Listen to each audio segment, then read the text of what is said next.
always worth stocking up.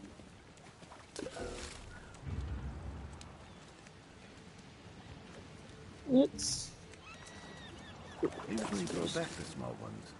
Always wonder if they're thankful that today's not their day.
I kind of want to go with the Sean and start pushing over there.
Excuse me.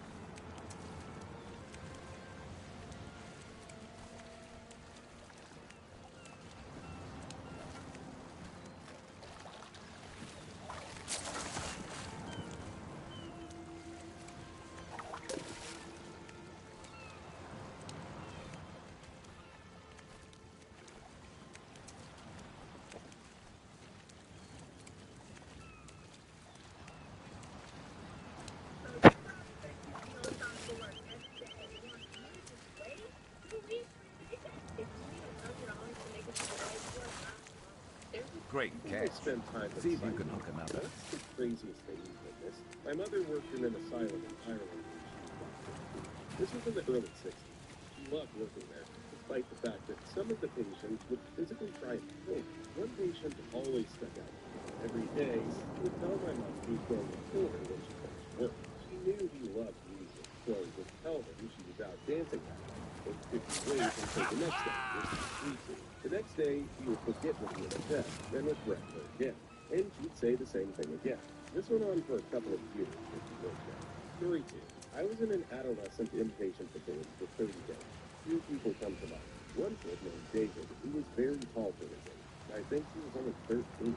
He insisted on watching Friday the 13th movies on movie night, and everyone was afraid to disagree with him because of his violent nature and his frequent homicidal fantasies. He hated taking his nap. and probably 2 or 3 times a week, he'd brawl with the psych nurses over it. No joke. It took 5 to 6 large, grown men to overcome this kid. He was scary. The other one was just that, a girl named Wendy. She was 13, really nice, but she always wore the same clothes and stank really bad. Apparently, this is a common defense for kids who have been repeatedly SA'd/assaulted by families. They don't clean themselves, they don't even soil themselves to make themselves undesirable to their accusers. I gave her a big hug every night in the car when it was time to take herself. Story 3. My brother-in-law had a stint in a psych ward a little over a year ago, and on a particularly manic day, they were in the middle of the community room and started singing, "I have a structured settlement and I need cash now." This was then met by about 40 to 50 psych patients shouting back, "Oh, J.D. Wentworth, 877 cash now." After getting a few verses in, the orderly stepped in and kindly requested they stop, which was kind of a shame since it sounded like they were all having a good time. Story 4. I've worked in one for about 2 years now. The staff are just as crazy. Here's some highlights. Patient got into the ceiling. Couldn't get them down for a while. Patient milked himself into their coffee. Did you know some antipsychotics make you laughing? The entire adolescent unit escaping because maintenance forgot to lock the gate. Don't worry, they all came back eventually. And myself getting concussion from a patient trying to escape. They were successful, but at least I didn't work for 6 weeks. Story 5. I was a social worker at an institution that had a hall for what we called lifers.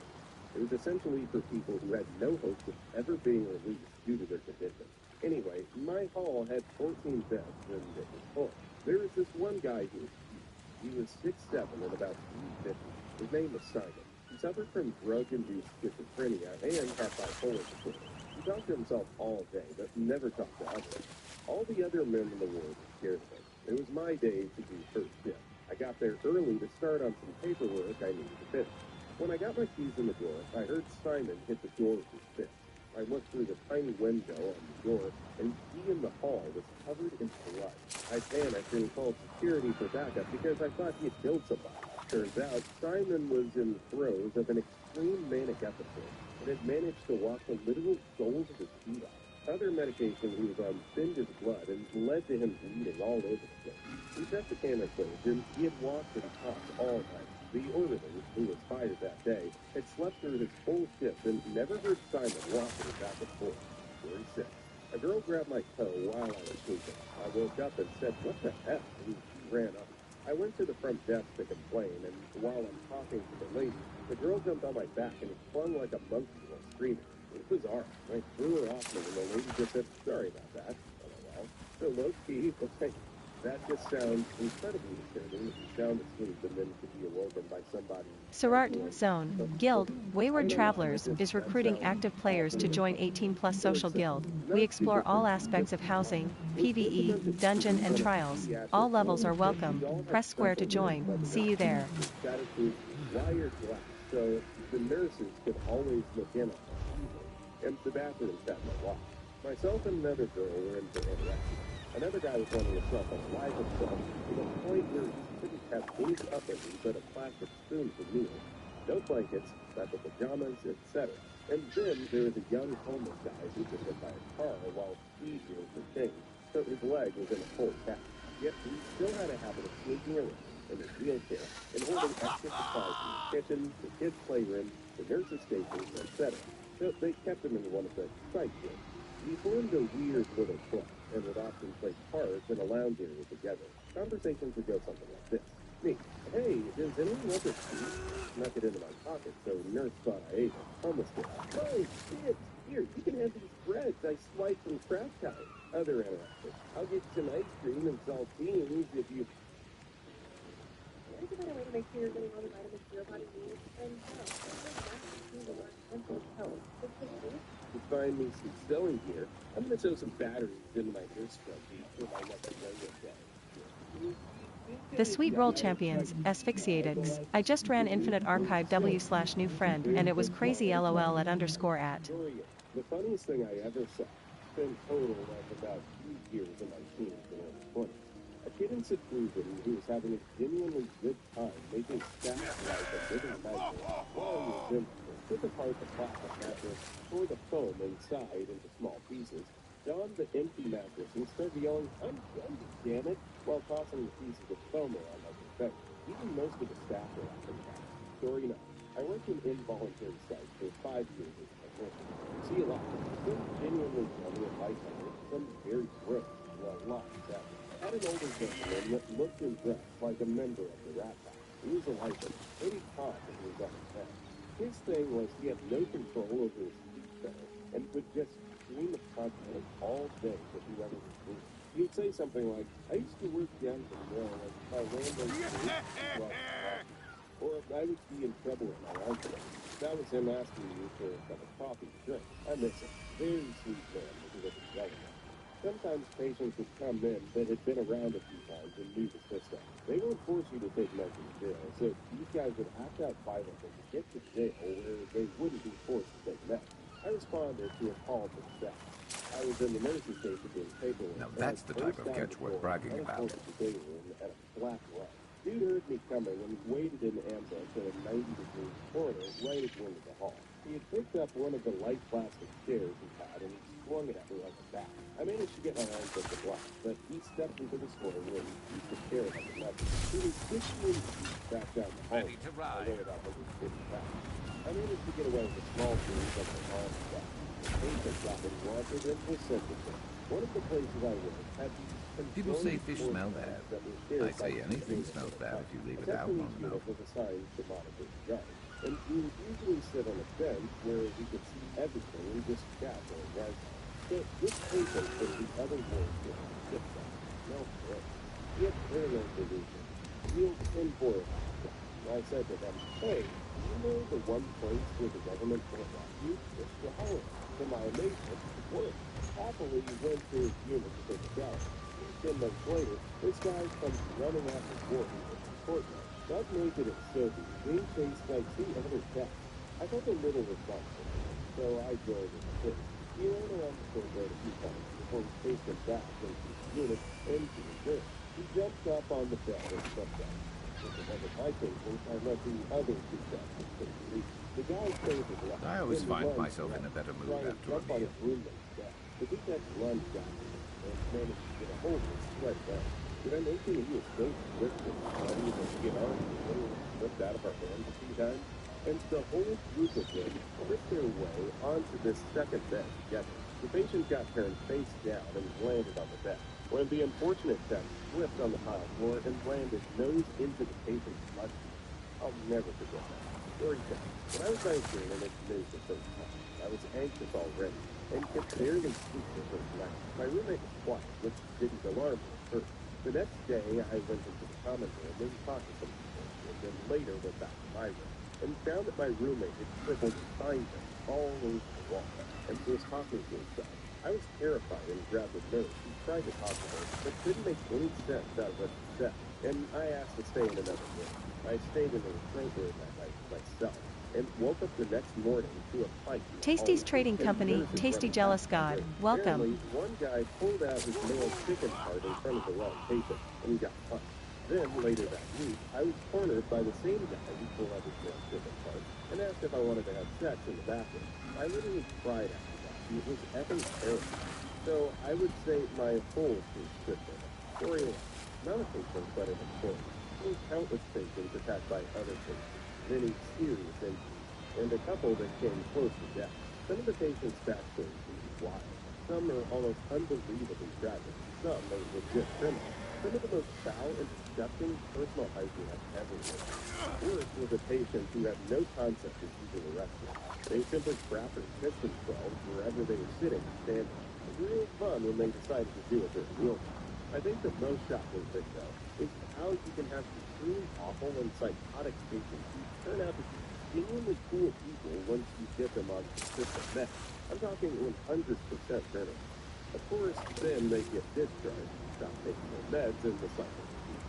Story 12. Not a patient, but an employee. Had a 16-year-old kid come in. He was about 16, 220 pounds. Built like a linebacker.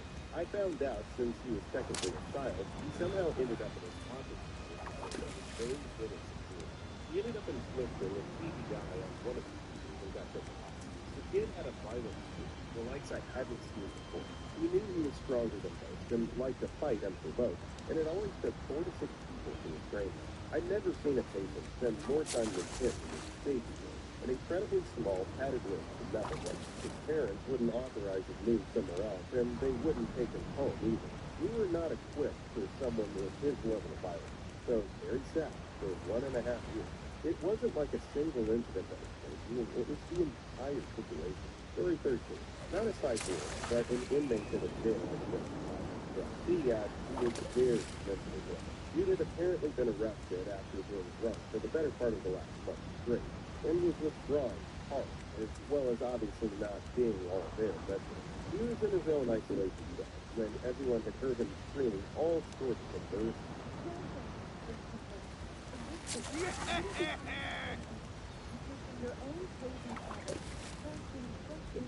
Insane and nonsensical crap was used for him. A while after that, he got called over to do a cleanup of his cell, and what I saw in there was like something out of a story. Blood on every surface, as well as just about every other bodily fluid one could imagine, as well as crap. Even on the effing skin, and that must have been a key to a problem. Parts of his scalp had been pulled off and stuck to the mirror over the skin, which contained a mixture of the aforementioned bodily fluids and was no longer draining as a result. To top it off, he had pulled out many of his own teeth, which were scattered just about everywhere. I didn't bother, but I certainly would have if I stayed around. I just noped out and told him to get someone else in there. Usually one of the most disturbing things I've ever witnessed in person. And when he showed me a different side of mental illness, I'm not sure I'm glad to know it's different. Yeah, personal dismemberment, that's gotta be incredibly disturbing. Witness, and of course the crazy part is, people with the mental illnesses, they probably don't even feel that much. They don't realize it's really bad. Story 14. A woman I shared a room with, the man was a voluntary admission. So her doctor discharged her on condition that someone else take it and take responsibility for it. Her ex-husband came and signed the discharge paperwork. Then they handed him all of her medication. He proceeded to give her the meds to pack it in her bag and left the room while she packed it. No one else was in the room with her at the time, and she proceeded to drink most of the pills she had. A nurse found her drinking the pills and got the other nurses to help restrain her while they waited to take care of medics. The paramedics loaded her up and took her to the government hospital. I hope she's okay and doing better. There's a guy who was completely narcissistic and managed to piss off all the other patients by insisting that people who have attempted self-unaliving themselves are weak and should just get on with it. He was also delusional, insisting that he's big company and better than everyone else. After that, everyone shut down. Many years ago, I was a student nurse and had one patient that had frequent psychotic episodes with times of lucidity and point. During one of his psychotic episodes, he managed to rip out his IV line, his catheter, and then threw his glass water carafe on the floor. Everything was sopping wet, and there were glass shards all over the floor. I did manage to get him to sit in a chair while I cleaned up the floor and remade his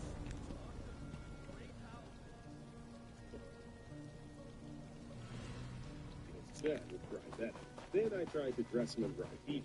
It was at that moment that a whole platoon of medical students came to the room with their professor to see another patient. This guy then decided that I was the sexiest thing alive and tried to kiss me wherever he could while I was trying to dress him. No such thing as a wasted day, so long as we go fishing. Eventually, we had to restrain this guy because he was still in the midst of his psychotic episode. The next day, I had to help the same guy wash up, but this time, I'll never forget him apologizing for the previous day. I'll never forget what he said next. "You're nuts. I'm a fruitcake, really." And the first thing I thought was, "Dude, you're a nutty fruitcake." Didn't say it out loud. Story 15. Another story is not as crazy as it is heartbreaking.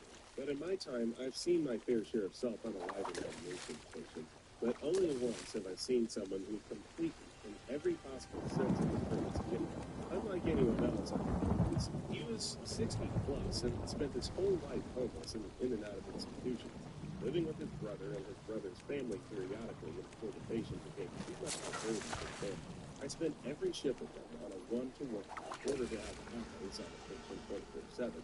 As every chance he could get, he would self-harm. I'm only a technician, so I don't have a degree of any sort other than a high school diploma. I still would listen to him talk for the hours on that. The most realistic and pessimistic patients I've ever worked with. I certainly don't Tasty's trading company, Leo Szilard, Vet AA and Activity Finder. Then, as his whole ending his discharge.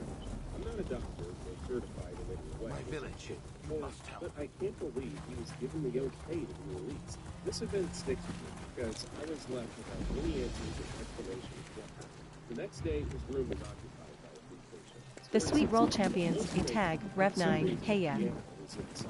A patient who never spoke started playing. He knew every piece by heart. The entire ward of psychotics, meds, and even staff went and sat that room without a word spoken for a good half hour. Craziness, family members choking a patient because his sister gave another patient a BJ.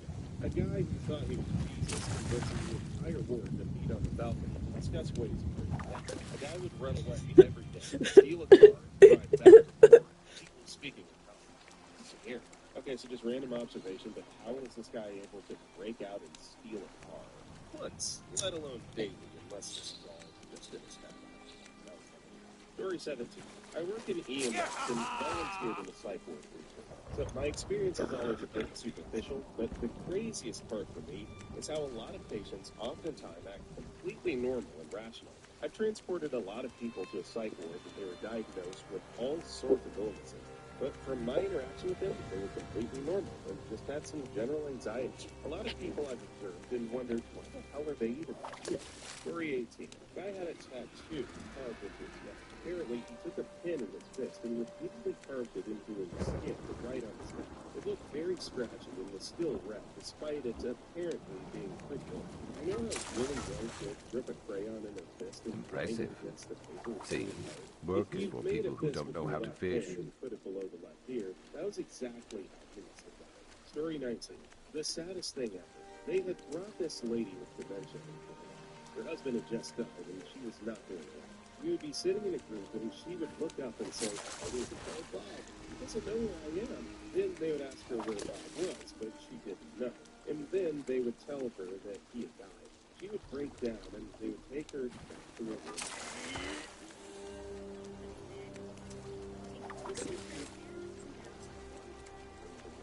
And this happened like 10 times a day. I had to watch this lady learn that her husband had died over and over again. It was brutal. Story 12. It felt like I was in a movie. There was a girl my age and a man about 10 years older, Richard and Jess. Jess greeted me with a conversation like, "Yeah, they said I'd be here only a few days too. It's been 3 months now. Be nice to the nurses and maybe they'll let you out early." Alright, so Richard was more friendly and loved going on about quality business, saying it would change our future. We were at a table and out of boredom, I folded some stuff. Richard picked it up and started telling me about how I should market my hair. Besides that, room temp coffee, no butter knives, and staff outside the shop floor. Then the unnecessary amount of setting for wanting itself on the line. Story 20. I'm dedicating this comic to Gregory Phillips of Woodstock. I think some funds and the adult as well as a different adolescent with violent affairs, 6 months, and a different adult for paranoid delusion. Very briefly, the craziest thing I saw wasn't even the patient, although I have some wild stories in that area. It was the staff. It blew my mind how little they value human life on the inside. It's like they weren't there to help. They were sadists too. I'm only going to share a handful. On the preteen year, age 8 to 12, there was this kid, but maybe 10 years old. He refused to shower. So a group of 3 grown men hand washed his. On the regular adolescent. The Sweet Roll Champions, Asphyxiatics, hello carrot dash carrot. And ratchet strapped to their bed with the lights left on for up to a full day. I myself, at 15, was kept in a padded room with a camera and no lights for a few days because I was shadowboxing in that house. I was only allowed out to shower, and then they had a guy watch me shower. Wayward Travelers, Sirard, hello and welcome to the guild. The Sweet Roll Champions, tag, Rev9, how is your day going? I didn't want to take it, but they would restrain me if I didn't, which my food needs. So I took it anyway. Ended up slicing my arm with a straight haircut from the bottom of my forearm up to my shoulder. They erased that medication from my life. On the violent adolescent ward that held people from 14 to 21, with new intakes coming from Western Virginia, Tennessee, all the way down to Florida. My unit was on the top floor, held the people deemed the most violent and likers. It was a lot more chill than this. Wayward Travelers, Raishiro 81, tie for the invite. Relatively lax and more like a jail than a mental institution, except for the security. Not all people have mental issues per se, mostly just gang members and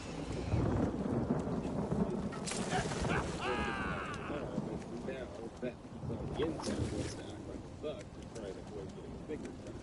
I'll have PTSD for a very long time from the first adolescent months, but I still saw some epic crap from the staff on the set. Like this guy, Charles. I don't remember what happened, but that goes to show that it wasn't anything serious at all. No booty juice at this point, so he got pretty physically restrained. Picture this. Wayward Travelers, Raishiro 81, I just started playing for the first time. 5'7", 130 pound, 15-year-old white boy. His face was blood red because of all the vessels in his face. He kept screaming, You could craft something nice with that. body slammed down, full force into the concrete. Afterwards, Charles vomited all over the floor. Another staff situation that will forever piss me off is the story of Gregory Clark. He wasn't my friend or anything, but he was a pretty cool guy. Relatable. Except he had been in jail for maybe 7 years. He was at this point 17. He was about to get out when he was 18. One of the staff members told him, quote, "Been in so long, boy.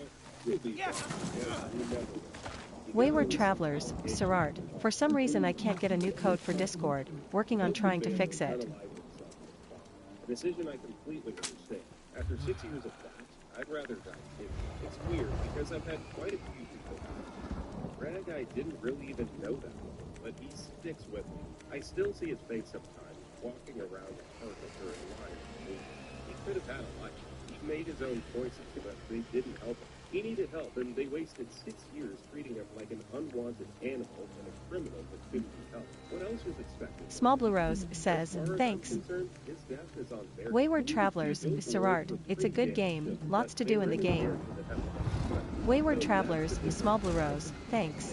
If Greg could have gotten the people that I got in the adult ward up in the wealthy college town, he might have turned out all right. I want to add, I'm not the only one that thinks it did too well. Of course the other patients did. But you may say, how valuable is a psych patient's ward? So, yes. So I ran into one of the staff members I was cool with on the regular adolescent unit earlier this year when my wife had the flu. He's training to be a radiologist now. The bully living reported down the road to get the camera and made a video go viral. This was the night before Jennifer had to pay for dating Quinn. Quinn was the only talented kid in a pool full of superheroes, and that is why they hated him. When Quinn found out about it, he didn't care about his life, and challenged the leader of the bully, Floyd, to a combat match. Wayward Travelers, Small Blue Rose, yeah, I started new a couple weeks ago.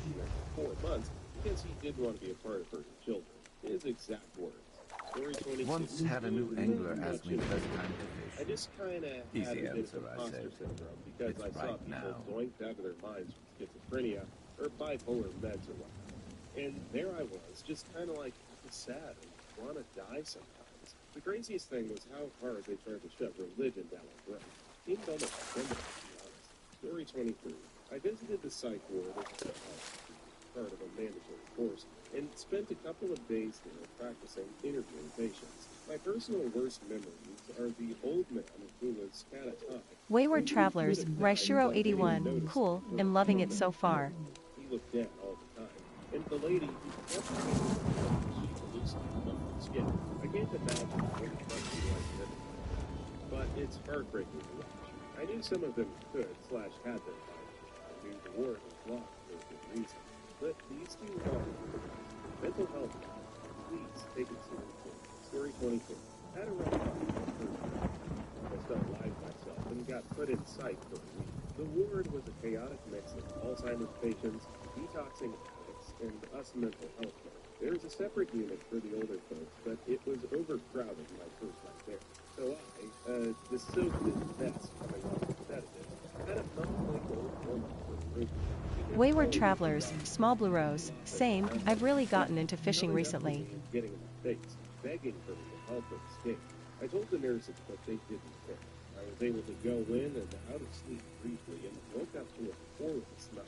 Somehow, she managed to squat over the top and take a crap. When I saw her and realized what was happening, I bolted from the room and finally an attendant took me serious. She was relocated to Alzheimer's Clinic, and luckily my new roommate was a regular old threat wanting himself an alive person, just like me for the rest of my stay.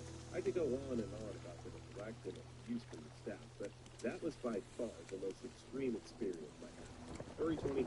I saw a 90-pound toss one of those 18-meter water pools. I3Elia-proof _ zone. Want to sell ethereal dust 100K perfect row 19K grain solvent 12K a stack. Wayward Travelers, Raishiro 81. I haven't tried. Is it fun?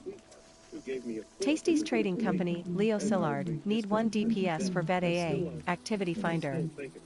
Wonder from time to time what these do.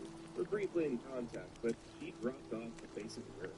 A close second would be the time from my second stay in another psych unit in 2021, where a guy was going through alcohol withdrawals and was screaming about a bear coming into his room, and they had to lock him into his room and keep him heavily sedated.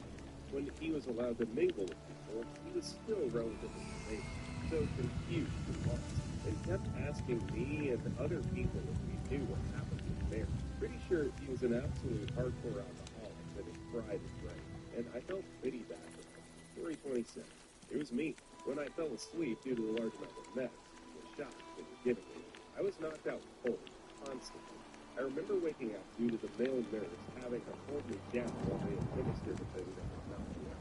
I have no recollection of the place I was in, nothing. I don't even remember how long I was in there for. I was willing to be asleep at the day. That's why I was held down. Story 20. Man, when I was like 16 or 17, I was forced into one room. There were 16 of us, including me, thank God, because we had to have roommates, and the nurses tell you nothing about the person moving in the room. This is bad because they lock all the doors every night at a certain time like jail. But I was number 16. Odd numbers are amazing, so I had no roommate till someone else came along. There was one kid Death Assassin 47 zone. Anyone selling platinum ounce in bulk? Wayward Travelers, small blue rows. It's Foonish. You can get perfect roe from filleting fish. Those go for 20K, so it's good money. Men nurses would hold him down, as the doctor would inject him with what we call booty juice.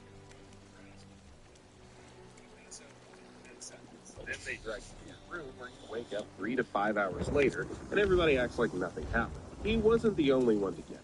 We all were scared. They would all be like that. But don't do that or you'll get booty juice. But this kid got it almost every day. So the real story there was one night where I guess he snapped in the night. There was a large kid for his age. He looked like a middle linebacker from the NFL. And this was a younger than 18 only place. So he decided to beat the crap Wayward out Travelers, of his roommate Raishiro 81. Oh wow, going to give that a try, lol. Screaming for his life. Then he broke down his door. This is a large wood door with metal interior, like a front door of your house. But he ripped through it like the Hulk after he was done with his roommate. Then was trying other doors, I guess, to find another person, and he was beating on doors and screaming like a maniac. Maybe that's why he was there, but damn, that was the longest, well, felt like hours, but it only lasted 20 to 30 minutes. Hoping my door was solid enough, or he wouldn't try my door till the nurses gave him the booty juice. The next morning, everything was normal, and we played basketball, watched TV, and everyone acted normal. He was chatting my ear off about who knows what. I was in my head thinking, okay, yeah, whatever you say, just don't kill me. I was only there a week, and damn, that's not the only story. That crap is life-changing, and not in a good way. Story 29. Oh man, I wish I could have commented earlier on this, because I have some juice.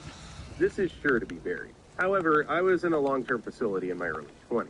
There's a man named Vince who would wait by the door all day for the senator to pick him up. One day, he busted in my room screaming that I stole his Guatemalan coin collection.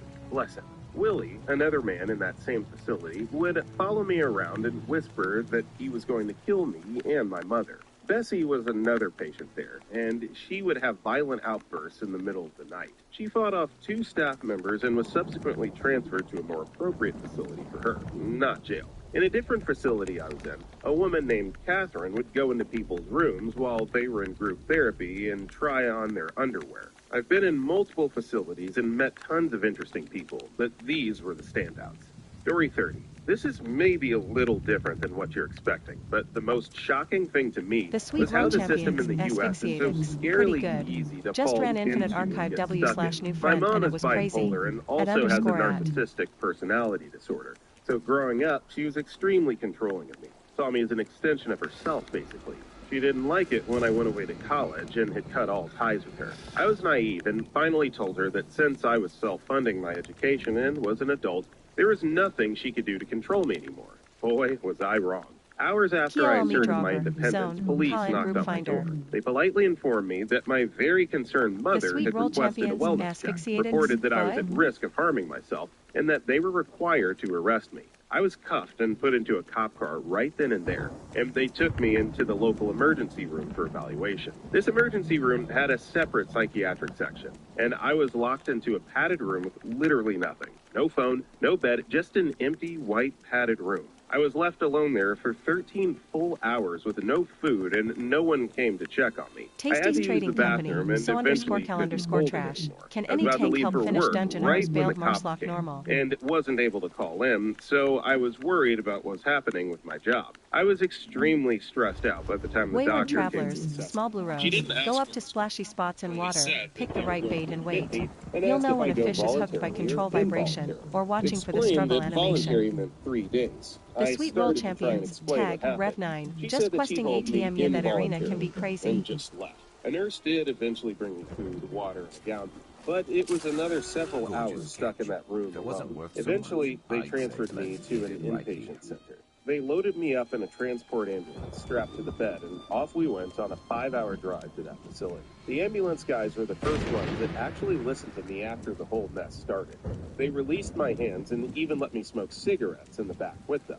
The nurses during intake at the inpatient place were so kind. They listened to my story of what happened, seemed to believe me, and allowed me to make just one phone call with their cell phone. Otherwise, I wasn't allowed to call anyone. I called my aunt to tell her what happened and begged her for help. Seconds later, I encountered my first other patient who jumped on me, knocked me to the ground, and shoved his hand down my pants. The nurses and staff were incredibly nice. They gave me a lot Tasty's of Trading advice. Company, They so actually underscore cal suggested I underscore pretend trash. to be 415 anorexic, not which bad wasn't hard schedule, though I since I like was early extremely morning. skinny and their food.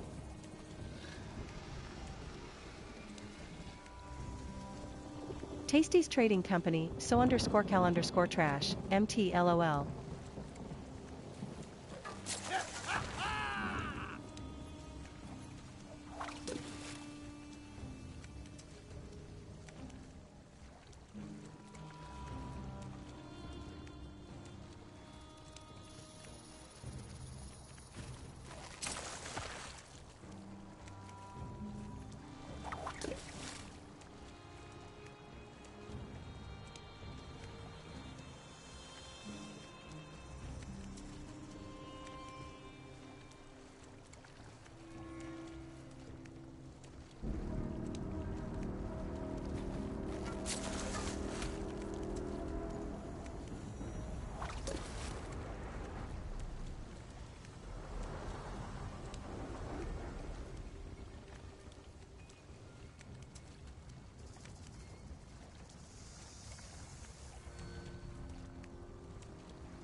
Tasty's Trading Company, No Empathy TTV, XD.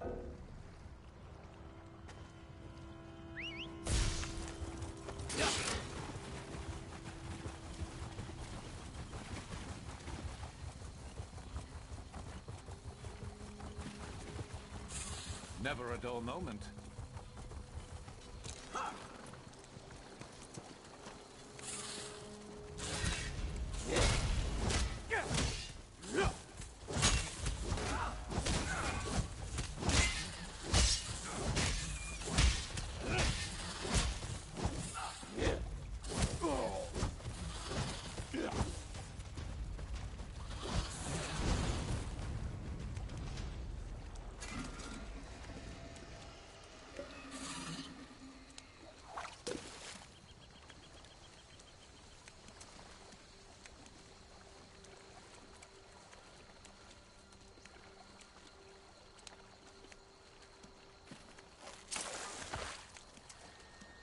Tasty's Trading Company, antique_Aussie 6, anyone need for sticker book, specific please.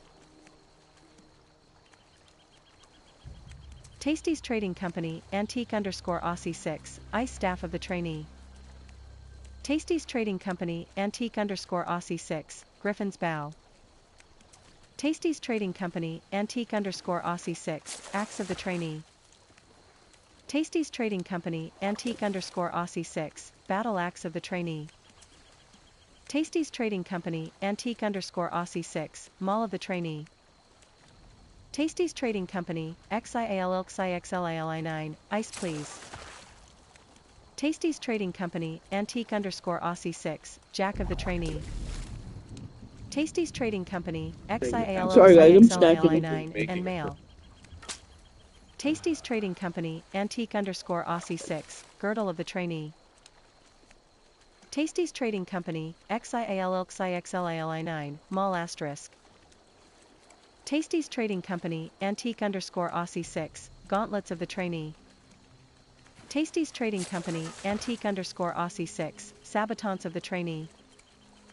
Tasty's Trading Company, XIALXIXLILI9, ice please and mall trainee. Tasty's Trading Company, antique_Aussie 6, boots of the trainee. Surart, Zone, Guild, Wayside Homes, our main focus is housing. We share housing decorating knowledge and house tours. We also explore all aspects of the game. All levels are welcome. Press square to join. See you there. Tasty's Trading Company, Santandanger, girdle please.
Tasty's Trading Company, Santandanger, thank you very much Aussie.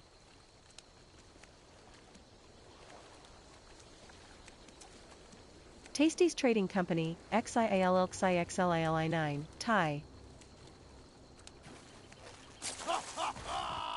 Tasty's Trading Company, antique_Aussie 6, YW. Never a bad time to cast some lines.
Tasty's trading company, Rosie_Flasha, paid weekly dues. Got kicked out.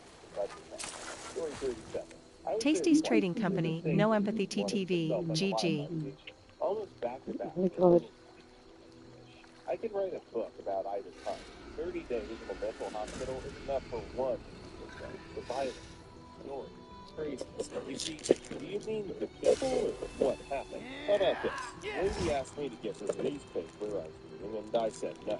Somehow this turned into her asking for sex. Don't know that too. She was persistent until I said, maybe ask me later. And she got this beautiful look on her face and left. Later, she's walking around the hall, naked, looking for me. I hide until a nurse takes her back to her room. We hear her screaming from her room. We all think it's Naked Lady, mad she's being made to get dressed. But I wandered over because I felt slightly responsible. I didn't get there in time to intervene, but I saw some of it. Naked Lady had beaten the nurse to the ground and was biting a giant chunk, think golf ball size, of flesh from her neck. So that was fun. Arguably not the most violent thing I saw, by the way. That was probably when this guy named Danny hit this girl Becky because she didn't like him sexually harassing her. Something staff doesn't do anything about. Several women used me for protection because I'm 6'3" and can stare another guy down if it happened. Anyway, a lot of guys in the mental hospital were actually from prison. Some were going back to prison when they were there. Others, this was kind of our state's prisoner mental health routine. Do nothing while they're in prison. Send them to the psych ward for 30 days to fix them when their sentence is done, or that was my impression. So this dude named Jason had his cell block number tattooed on his face in 3-inch tall numbers. Very quiet, like you could tell. His prison term had taught him, don't make noise, don't get involved. But he had mommy issues or something. Denny hit Becky. Becky kicked Denny in the face and fell to the ground. Good Becky.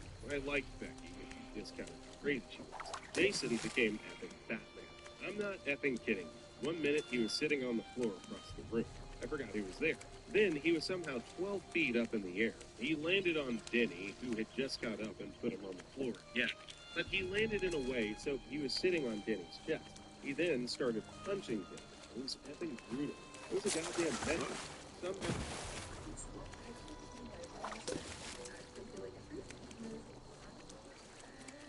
almost impersonal. Bam, bam, bam. I could tell Jason had done this before. He was an expert. He was hitting hard, fast punches, but in a rhythm. I crap you not, I think he was pacing himself.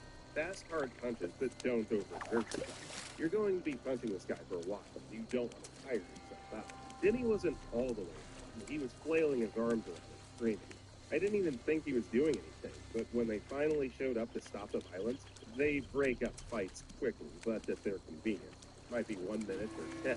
Denny had a pen in his hand, something you're not allowed. Ever seen someone stabbed about 50 times with a pen? How much damage could it even do? Well, when they finally showed up to stop the fight, Jason was an effing robot. He never stopped or slowed down punching Denny. But when the cavalry got there, he stopped, stood up, calmly, quietly. He never made any noise, and he walked to his room, right past me. His face was an effing with like purple splotches where Denny had stabbed into his face, blood all over his shirt. If someone dressed like that for a Halloween movie, you would say they overdid it. Jason didn't seem to even mind. So, sorry for the loss. I could go on and on. Not endlessly, but for a while. Like I didn't even mention the big fight while I was there. And I was involved. A nurse I liked got choked out, and I helped save her and took down another, different one. P.S. Denny lay there screaming until the EMT got there. He was in the hospital a few days. Jason was transferred to a different ward. A deep scream. I can't explain it, but it was an ugly, brutal, painful sound. It isn't a sound you hear often, and I don't need to hear it. Story 38. As soon as I walked in my third time, a girl threw a chair at me. She was small. I think she was around 12. And it was a light plastic, but damn. On my first visit, they had to take me outside through the gate into the backyard, through the playground entrance into the building, because a girl was beating everyone up and screaming and throwing herself at the door because she got switched to our side because she was caught effing another patient. She got booted. On my first day, one girl was jealous, so every time I got attention that day, she would fake a seizure, and when that didn't work, she would keep saying she's seen dead people and, like, was in a fetal position, jerking her head around saying they were coming for me. Staff ignored her because she was not schizophrenic. he was in there because of behavior like that. All mild cases, but it was the children/teens ward. Went there 4 times. The last visit ended with me in foster care custody because they finally believed my parents were the problem. Story 39. A guy tried to kill me when I was visiting my brother-in-law. For some reason, the visits were held in the common room. This guy came up to me first day and told me my wife was now his girlfriend and sat like 2 inches from my face the entire visit, staring aggressively. No matter how many times I asked the staff, they said he was doing nothing wrong. Next visit, he picked me up from behind and tried to throw me through the effing window into the staff room. The staff helpfully locked themselves in there while I fought a 6'5" schizophrenic man for several minutes. Eventually, it took like 10 nurses to restrain him. Other patients started freaking out and crashing crowds. Kids visiting, screaming in terror. Absolutely horrible place to be in my town, at least. Story 40. I got sent to a psych ward because my psychotic narcissistic mom made up a bunch of lies about me trying to unalive myself as a teenager so that she could play victim and get sympathy from other people. So that she could stop me from telling other people she refused to sign paperwork, letting me receive a full scholarship and stipend to live overseas Building up a staff. and to Good prevent thinking. others from believing me when I mentioned revealing all the horrible details of how she treated me as a kid. Craziest thing I saw then was there was a girl that was brought in screaming the same night as me while strapped to a bed. She was heavily bandaged on her forearms and was threatening to kill everyone around her. Looked like something straight out of a horror film, to be honest. Except she didn't have any supernatural power. A week later, I see her for a second time in a therapy session. It's totally normal besides the bandages and the orderlies behind her and not talking much at all and not sharing why she was there. I was pretty surprised that she was very pleasant and nice, besides what I had seen the first night, and in group therapy sessions. Well, I didn't think much of it. Eventually, I was told by doctors that I was totally fine besides being a victim of my mom's narcissism. They walked me through everything that I was experiencing and offered to help me get emancipated, but that it was my decision in the end and encouraged me to open up about my situation to the session. So I did, and I couldn't believe the reaction of the girl. So she basically was dealing with full sick, except it involved a lot more physical than that.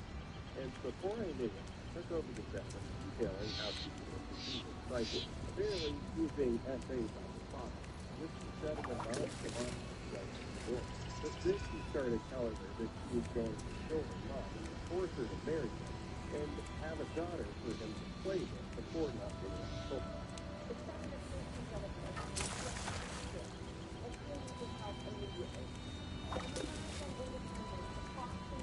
Arising out of a whole Donald Trump as a dangerous When she woke up, she found him passed out drunk in a chair.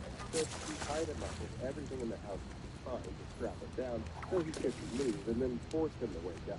She discussed how she then proceeded to slowly carve off his private parts and burn them to stop the bleeding as much as possible before cutting his lips off and blinding him. After she told us in detail that she beat him to death, starting with his fingers and toes, and then worked her way up until he wasn't breathing. By that time, the cops came, and she was adamant about taking her own life too, so she wouldn't serve any time for what she did to them. So she quickly hurt herself and ripped the elbow on one of them, then tried her best to hurt the other when the cops pulled the knife away from her. The look in her eyes while she told the story was terrifying, and everyone sat silently for a long time before the therapist dismissed everyone but her and called in the other doctors that were watching the monitors behind one-way glass. 20 minutes later, a bunch of cops show up and stay there for an hour. I left 3 days later, and we just got out of ICU. She ran up to me and hugged me, then whispered in my ear that she wasn't getting charged and would soon be there for a while, and she would most likely be ordered by the state to stay if it didn't do its time. She then thanked me for helping her open up by me talking about my experience. Then she gave my mom the same look she had when telling the story in the session, but filled with a mix of contemptible murderous anger and said loudly, Story 41. I was put in one because of a bunch of bull crap earlier. I remember this guy I really related to told a patient's advocate that he was witnessing a guy fondling a female patient in front of him. Now, even though I didn't witness the whole thing, if it wasn't enough that I already related to the news that was informing, the reaction of the other guy was different. The guy who reacted to the informant reacted by headbutting the Full female prince. left. yelling about how he's a Smith mother effer, and you could actually see veins sticking out of his head as the guy was yelling. That's when I closed distance with him. My fists were involved. If he swung on and hit the respectful guy anyway, I was going to fight on behalf of the guy who was laughing. The respectful guy could either fake not being in fear really well, or he was actually telling the truth. The other guy was saying how he beat his ass, in which he calmly said, "Good try," saying a bit later that he was trained in martial arts. I really hoped I would have gone through with fighting alongside the spectral guy against the other dude, but I don't know if I would. The one who yelled "snitch" was taken away to another unit. Story 40. Not really something I witnessed in the ward, but I went in for one myself on a live ID. My first time seeing a therapist, and I was unaware they would send you if you even thought about those things. Anyway, it was the beginning of March 2020. For the first week, my BF at the time and my mom would visit her call daily. One day, everyone just stopped getting visitors and calls. They wouldn't let us watch TV or listen to the radio. This went on for several days, and everyone was kind of freaking out and coming up with theories from war to zombie apocalypse. Turns out, COVID lockdown had begun, and cutting us off from that info was their way of trying to keep us from freaking out. They didn't even tell us. After several days, they allowed each person to have a phone call. I learned the situation from my mom, who thankfully was in the medical field and could explain it in a rational way, and wasn't allowed to speak to my roommate until she had a call. Coming out to the world in lockdown was such a surreal experience. I knew my life would likely be different after being in there, but didn't expect it to be this. Story 42. Work security for an emergency behavioral health. I saw many crazy things, many sad things, and many confusing things. Even The if I one don't shall get share any today bites, is watching the them woman dart who around, started I throwing don't rocks know, at the window it of the relaxes staff me. area. Why do you let the patients have the rocks, you ask? We don't. She smuggled them in, inside herself. A substantial number of rocks, approximately golf ball size. So, just thinking about the anatomy of this, how many golf ball sized rocks do you smuggle into her? Clearly more than I'd think of. Story 44. I had a shorter stint in a mental hospital, and the craziest thing I saw was an active staff. We were having a group session when one of the counselors came in, waving a book and screaming at what he read. He was yelling about doing a stop gap in voice and how he found the Satanic book. On the way out of the group, he played and compelled backwards, frightening him and causing him to run into the meter in quite a state. He ranted on for a little bit, using his kid as a figure, eventually throwing the book in the middle of the circle. It was a collection of Isaac Asimov's short stories. Huge. Story 45. I spent about 9 days in the psych ward in France. Made a friend who was convinced he had a all the doctors were lying to him because he was black. He was terrified that he passed his girlfriend and the baby she was pregnant with. There was also a Muslim woman who begged him, but I lent her my first food, so we developed some trust. She eventually told me her husband had her committed because she didn't want to be with him. He was abusive to her and their children. There's so many more stories. I really wish I could check in on them. However, this was way back in 2007. Story 46. Not my story. My wife worked as a nurse and spent some time with mental health. A 60-year-old lady came in because she stopped taking her meds while traveling with her husband. She came out of her room, stood in front of the nurse's station, and started announcing to every person around her that she was the devil and also Jesus, and that they needed to bow down and worship her. As soon as she would leave her hospital gown, wrapped it around her head and put it on herself, and started bowing and chanting in support of Christ. Multiple visitors, including her husband, were watching and think that nurses, including my wife and her husband, were trying to redirect her back to her room or put a blanket around her, and she was just fighting everyone off. Her husband was going for her. Couldn't have landed that better myself. Another one is a guy who was recently accused of coming down on something and was constantly touching the nurse's ground or cigarette. He can't smoke in a security room. He got sick of the nurses saying no, flew into a rage, and in the process bit off his own finger. When the nurses came to help, he was yelling at them, "Look what you make me do! You should have let me out for a smoke." My wife had to push his finger off the floor. Feel really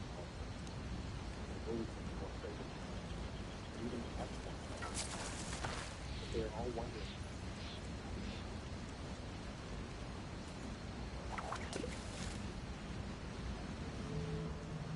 A pile for self-embrace by the village will burn it down.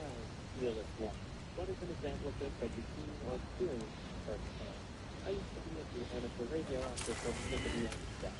There was one guy in East Midlands, UK, who was one of the adult instructors. He was always telling us about amateur radio and would hand out old flyers for people with petty tryouts and one speaking. Anyway, he was a little weird, overly friendly with adults, never having bad eyes. Hello, welcome and fishing. I think he was compensated for. Personally, I suspect he was only trying Person who turns in the most uncut fish to my one guild gets surprised, and there's like 300k just for partaking or something. I think it's I think it might be 30 now that I'm thinking about it, but 300k is outside of it.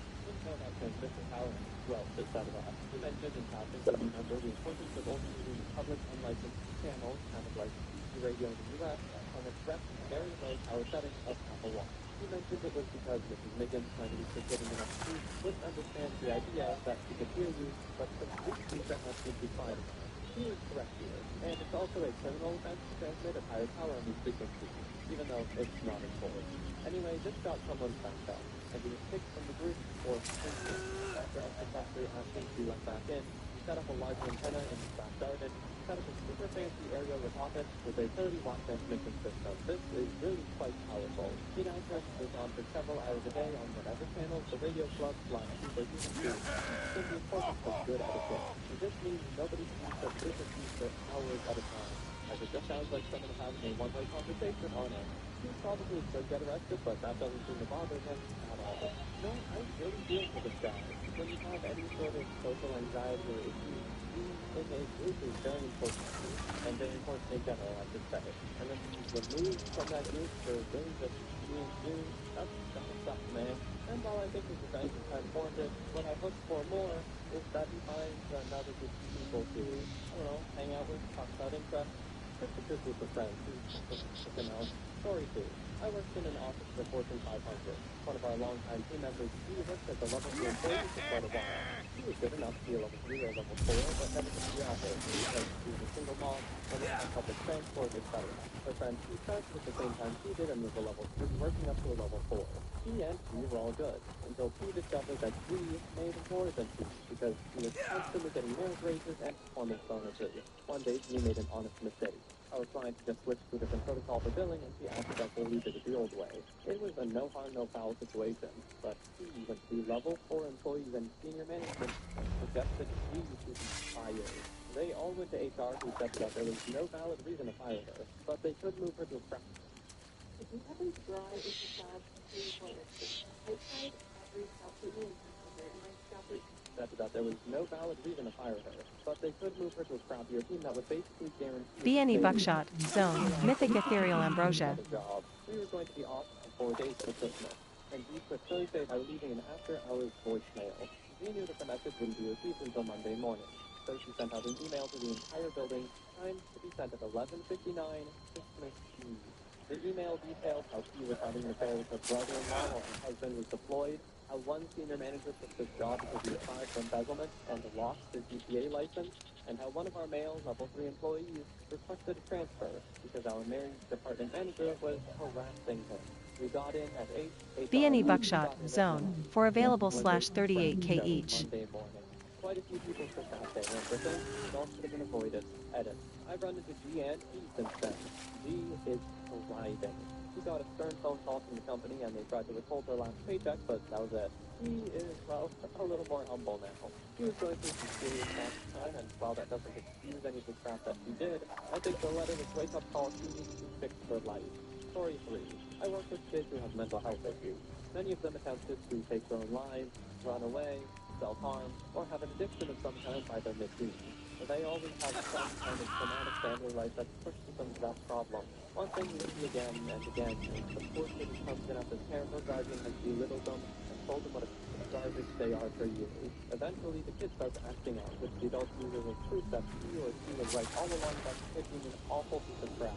One kid I worked with was in and out of treatment programs for a couple of years, and was exactly his kind of thing. Father was always on the road driving a truck, and checked out when he was at home. Mom was personality disordered and extremely emotionally and verbally abusive.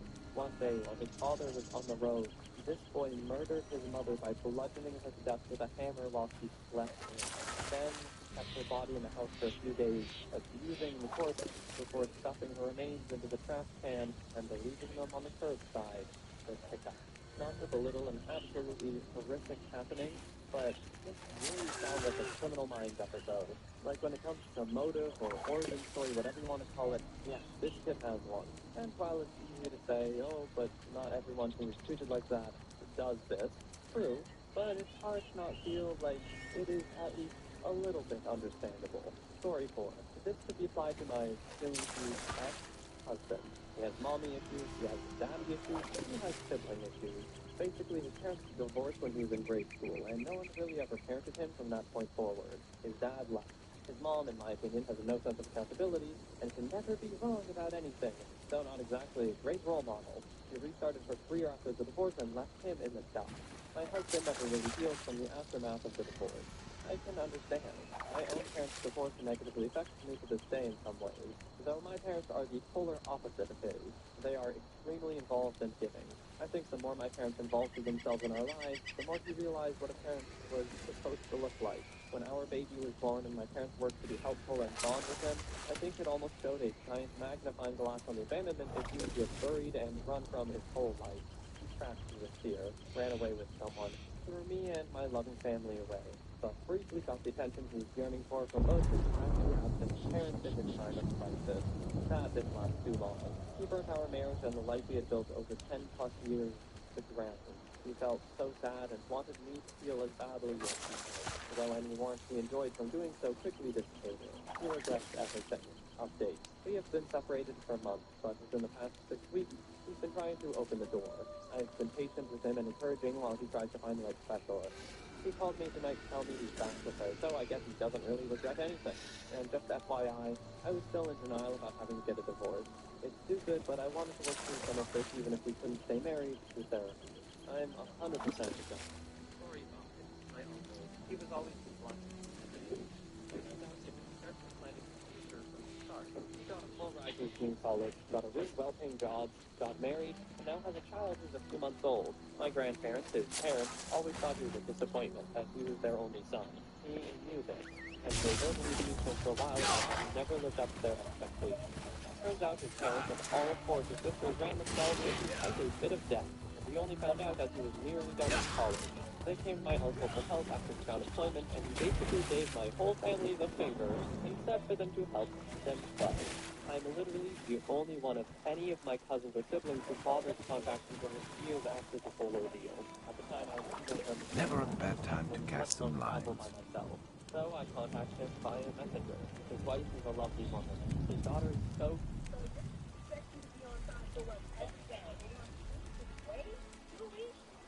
If you need $100 to make it through the day, you are not alone. There's an island called Earnings, and with it, you get $750 in between paydays. It's your pay, your pay. You can verify identity, business wheel right here, and boom, money in your account. Your money is transferred right to your bank account. No flat tax, no interest, and you can do what you want with like security. Get what you need to make your day right. Download Earnings and make a payday. Trust me, your future self will thank you, especially when you get there.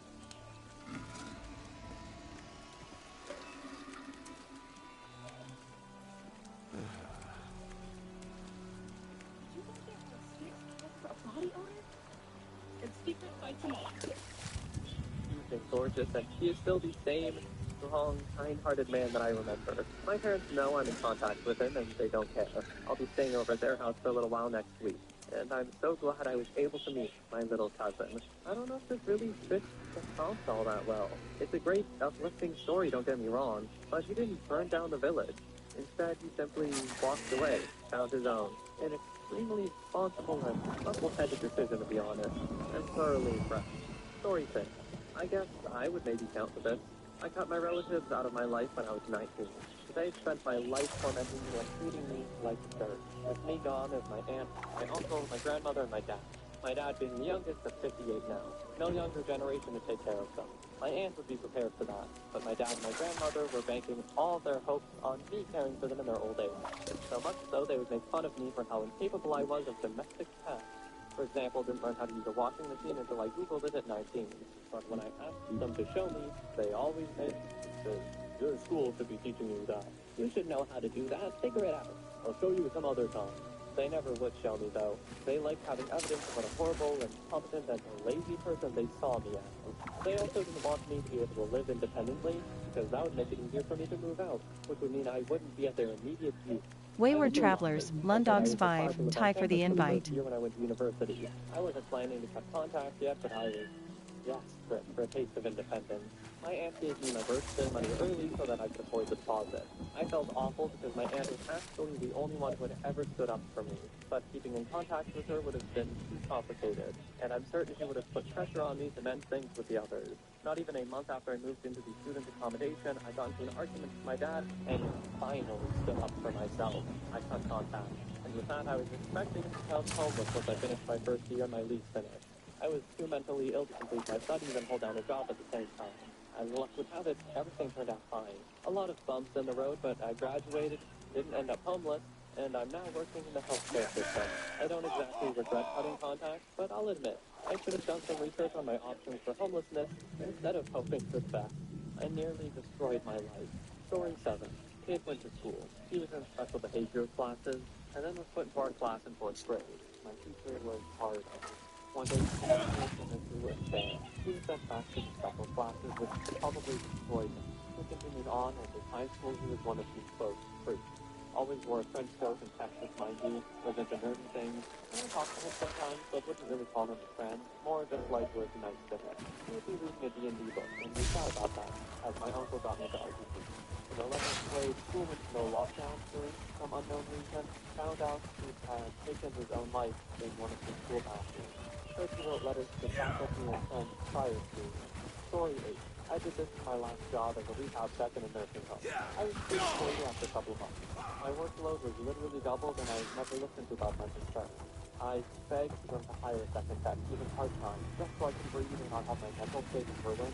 They always told me, no, and it piled on more work. Got mad at me when patients weren't complying, ran me around like a dog for hours, cut my lunch hours for no reason, and refused to give me any sort of pay raise when minimum wage was up. I was at my wit's end, and everyone but my manager and therapist could see it. I also experienced a privacy violation that I wish I reported to HR.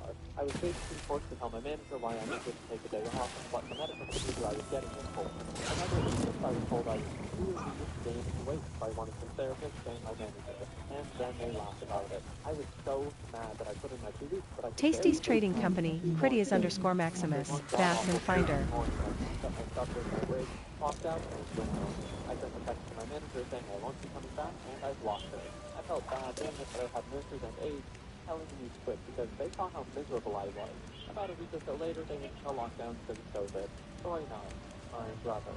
My family wasn't loving. I coped with it with my venturing out and exploring on my own. I would leave early, stay and explore nature, only coming home for food. My brother coped with the lack of love, with banging, drugs, fighting, parties, and sex. He had a super distorted zero needing love, and he really acted like if he wasn't getting love, then the world deserved to burn. He was in a prison for he got out in 20, that was good for a year, but couldn't find his concept of love, so he started burning the village again. Went back in. Got out years later, tried to go clean, and this time found love, but he pushed himself too hard to be lovable. He developed a super personality built on love. He drugged up, lost his love, and started burning the village down again. The last time the local sheriff entered the cycle, he wasn't going back. During the road chase, they filled his windshield with bullets, and he veered off the cliff and died in the dirt. It was the headline of the local news. I think I may forever compare my life to my brother's. How could we be so different? We had the same parents and endured very similar things, but I just People say fish smell bad. I say anything myself smells and bad if you survive. leave it out He long enough. went nuclear. The village is extended change. Story time. I'm burning down my community right now. That is, my neighbors are screwing with me, trying to weaponize the bylaws of our HOA to construct a spiteful road on my property for their driveway. Fire safety, they call it. $25,000 if I'm at the legal expenses, I call it. So I let my HOA know that if they allow this, don't stand up forcefully for me in court, then I will use that same power to demand a 60-foot road down the entire HOA, literally forcing neighbors I don't know to move their home. I'm being treated poorly, feel unwelcome in my new village, so I'm enforcing my rights and burning down the neighborhood. It will cost 25 landowners $1 million to make up for screwing with me. What if the one is one thing we got guys, and it's in J2, so I want to ride a sympathetic neighborhood. It will cost 25 landowners $1 million to make up for screwing with me. They literally lose their homes, and afterwards, their property value is much lower. But I told them I would have to take it to the board meeting. Gave them a chance. Story 11. I worked for the very famous family-oriented company for almost 15 years. I was damn good at my job, but refused to brown nose or play dirty office politics. So I stayed pretty much in my original spot for a long time. Because of this, I became pretty regularly used advice platform for other employees on how to handle workplace issues, and because I valued my integrity, I never reported red flags to management, but always encouraged the person to do so on their own time. Eventually, a few people remembered how I helped with them, and circumvented the usual cronyism to bring me into their team for big new projects. It was a nice change, and I appreciated the chance to stretch. Then I started getting systematically bullied and harassed by the business crowd, who decided I was unworthy of being in their presence. I ended up going to therapy about to help develop tools to deflect while desperately looking for ways. Eventually, I got another job and handed a sort of manifesto to HR that printed my 30-day notice. Racism, harassment, assault, weight favoritism, theft, all with the dates, names, and supporting evidence. Basically, HR knighted me because they couldn't control what I did when I left, including going to the press. My departure gave them 30 days to ask me questions, interview me, whatever, but it never came. Thing is, I also sent that novel off. They opened an investigation of the company, and the moment they did, all hell broke loose. Either people who were too afraid to come forward, or now had enough. They weren't admitting they were, quote, complying with an investigation for company policy. So suddenly, scores of people were testifying to HR about the horrific things they've been subjected to. Some were fired, others demoted, others got off scot-free. But I sleep like a baby now. Just to clarify, I was and every person whose story I included, I wrote the ECB to make sure they were comfortable and understood what might follow. Most agreed, some didn't. I excluded them entirely from my manifesto. My only regret is that there were people whose struggles I didn't know about, and I was unable to amplify their pain. I feel like the village was already kind of burning. You just told people it was burning. Sounds like a lot of people had it coming. Story 12. I knew a girl a few years back who I think is a decent example of this. She was diagnosed with AD back in primary school and was shunned by her whole family because of it. As a result, she had a low self-esteem and flowed through a profound hatred for people. This resulted in everyone at school hating her, and as a result, her hatred grew more. After her 17th birthday, she ran away, but before she did, she had spent about 5 years gathering dirt on everyone who wronged her. She released it all, which resulted in her parents splitting and a bunch of other kids being expelled or getting in a trap with their parents. And if memory serves, one kid even got disowned because of what everyone found out about him. She ended up running to a family friend of mine and is still working on rebuilding her life. The thing is, she's one of the nicest people I know, and she's very honest person. Everyone has treated her like crap and says she's stern and awful. Story 13. I go to a police call to go by a school. I arrived and I see a teacher holding a small kid back and the other kid who looks like he's infected by a truck. His arm looks backwards, his face is bloody, he had hair ripped out, and was on the floor. As paramedics took him to the ambulance. I arrested the kid. While I had questioned him, he said, and I quote, "I want to be noticed." His taunted me that he had a report to a background check on his family. Turns out kid was being neglected, and at school teachers reported that others would push past him and shove him and not even notice him. He was smiling, as he then said that people finally looked at him, and it's been so long since then. I felt horrible, as I passed the case with the person, because I couldn't handle it. I'm not sure it applies here, but that's the first thing that came to mind when I saw this. Opie, I think this is a perfect example of this, actually. It sounds like this kid's actions were directly caused by how he was treated. And of course, there's no way to know for sure, but if I had to take a guess. Story 14. I don't know if it 100% fits, but I'll share anyway. There's this one kid I went to high school with. He was incredibly sheltered by his parents to the point where he couldn't even leave his driveway or even watch most shows on the Disney Channel. All of a sudden, his parents had a change of heart and gave him a lot more freedom. Well, he gets involved with the wrong people online and ends up Hold on to that. Let this be a lesson in why you shouldn't shelter your kids. Story 15. One of my best friends in high school had a few really snappy boyfriends. He was very bright, excelled on the debate team, and was really attractive. But her mom was a serious alcoholic and was always getting into new relationships and then breaking up, which I think had some attachment issues on my friend. When we were seniors, she was talking about all the losers she dated, been mistreated by, and how none of them were going anywhere in life. She said something to the effect of, "I do have to be there when they possibly get locked up for drugs or domestic abuse or whatever." She got a law degree, moved back to our town, and is now the county prosecutor. Story 16. In December, I rage quit my job. My boss was losing her freaking mind. I worked in a small office of about 8 to 9 people. In my time there, I saw 11 people come and go from... I cannot believe what your girlfriend did to you that night. You're coming out to rest tonight. When you jumped on his girl, come and go from various positions. One day, when the boss and her sister, vice female dogs were out, us employees all had a discussion about how bad the work environment was getting. Micromanaging, no autonomy or flexibility, etc., etc. Really not a good place to be in general. We pinned it down to mostly being due to the behavior of the vice female dog. One employee agreed to take one for the team and discuss it with the head female dog. However, the head completely twisted everything that was said, interpreted that employee, quote, telling on everyone else for having this conversation. We had individual meetings with every one of us. He laughed at us about what was said, and he was insistent on finding out who started it. He didn't buy it when we basically all said it was just a fluid discussion that was had, not a planned meeting called by a person. After the individual meeting, we had a meeting with all of us, because we told us it was absolutely unacceptable that we had this flaming session, and if we didn't like it there, we would accept our resignations immediately.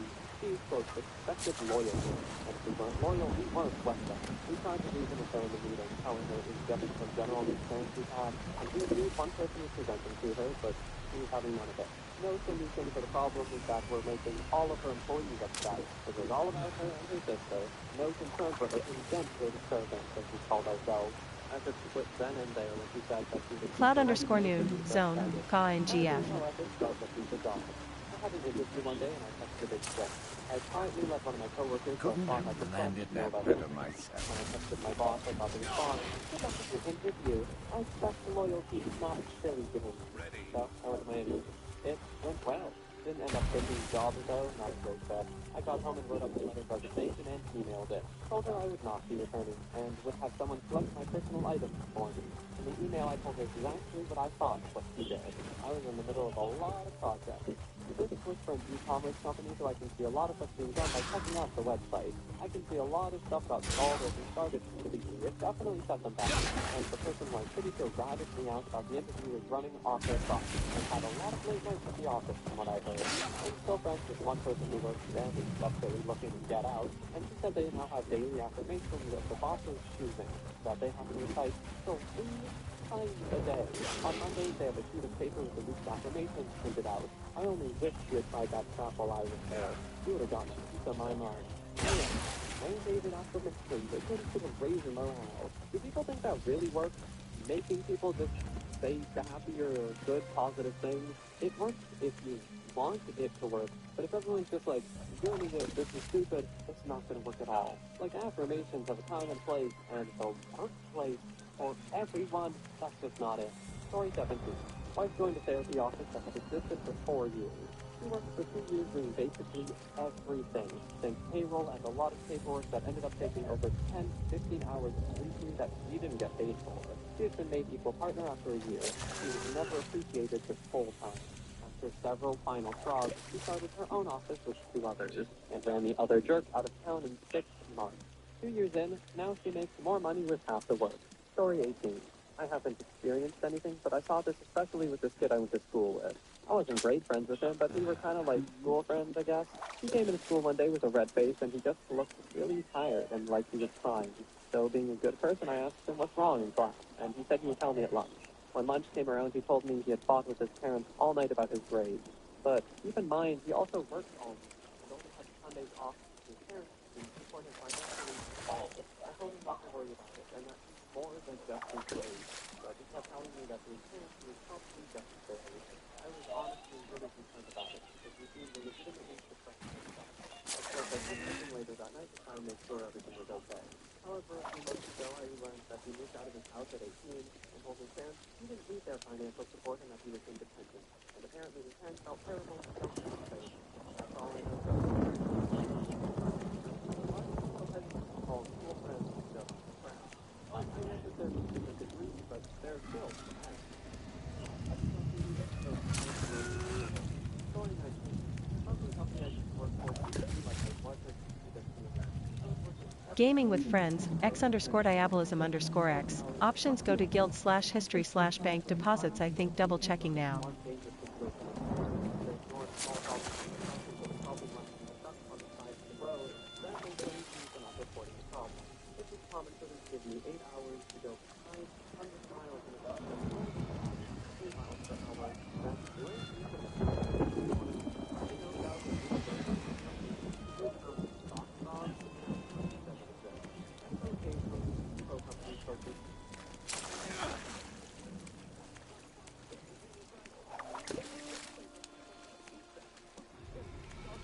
The company doesn't exist. I still occasionally use pro company protein rewards for their toxic trailers, or fenced-in lots full of them. It feels pretty satisfying. I feel bad for the Oops. but not for the office staff who get every chance they filter through realism. Story 20. Me, my twin brother has Asperger's and my mom would give in to him all the time. I had to give up on Gaming with friends, X_diabolism_X, bank gold deposits. You have to look through each guild as you can see where you put the gold. I was told I have to understand his mind works differently. I had to go to therapy. Being a therapist was the only way I was able to communicate. It's better now, but I still resent him because he made me feel unwanted and that I wasn't as important as him. Now instead of doing this, I can't be understood. He tried to tell me I shut it down because I can't deal with that bull anymore. Story 21. Me. Well, sort of. I worked at a body shop for 9 months. Was never really training, never could support by the staff, wanted to do my job, contribute and do helpful. But I had coworkers who were self-interested in impressing our psychopathic, micromanaging manager. One day, I was sick of it. I'd been pulling 70-hour work weeks for nearly a month. My leg was tiring, my mind was addled, and I was restraining myself from screaming at innocent customers. I was not well. So at 6:30 one night, I was sitting there and I left after a few minutes.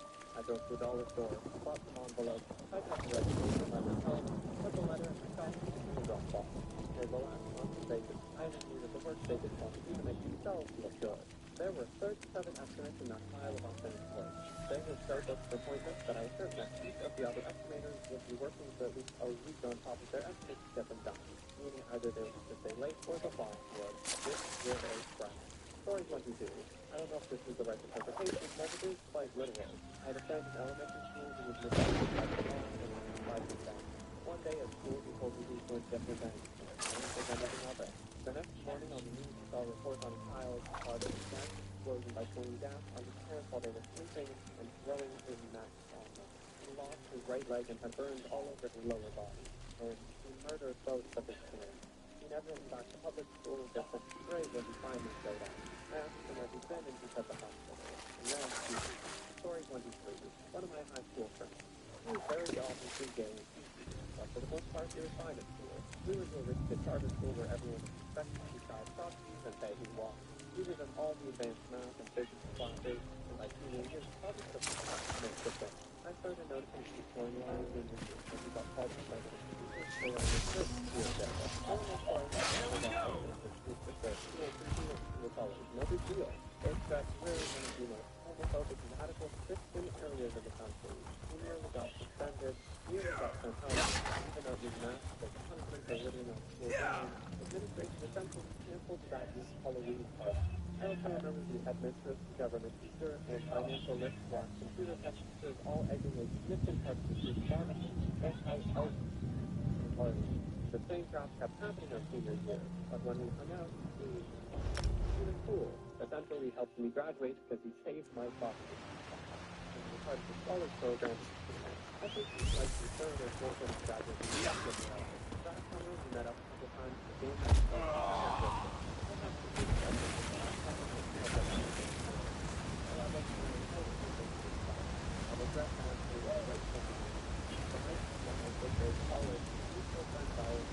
Even if I don't get any bites, watching them dart around, I don't know, it relaxes me.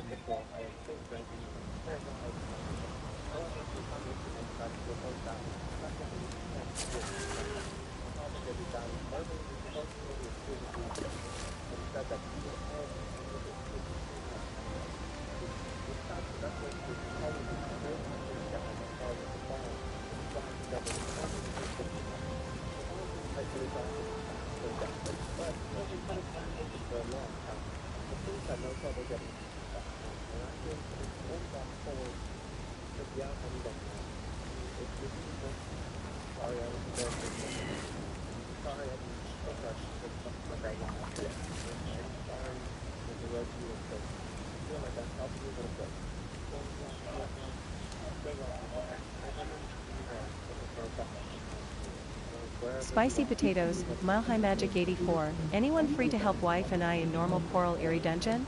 We are at the first boss and it's giving us a headache, lol. Impressive. See, work is for people who don't know how to fish.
Spicy Potatoes, Kush_Ina. Sorry, I'm going into a trial.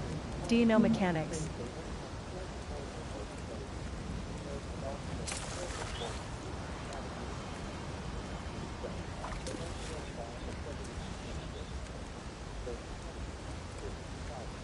Spicy Potatoes, Mile High Magic 84. No clue, laughing face.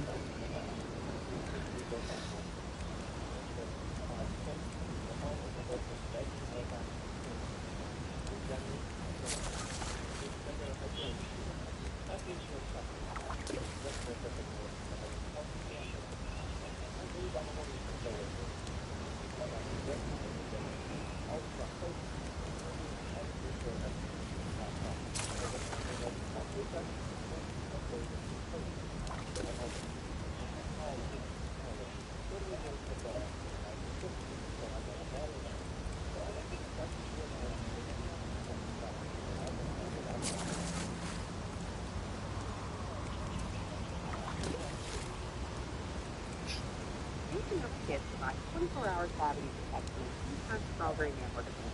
Me for network kids. $3,000 from the time I started working until it was brought to my attention.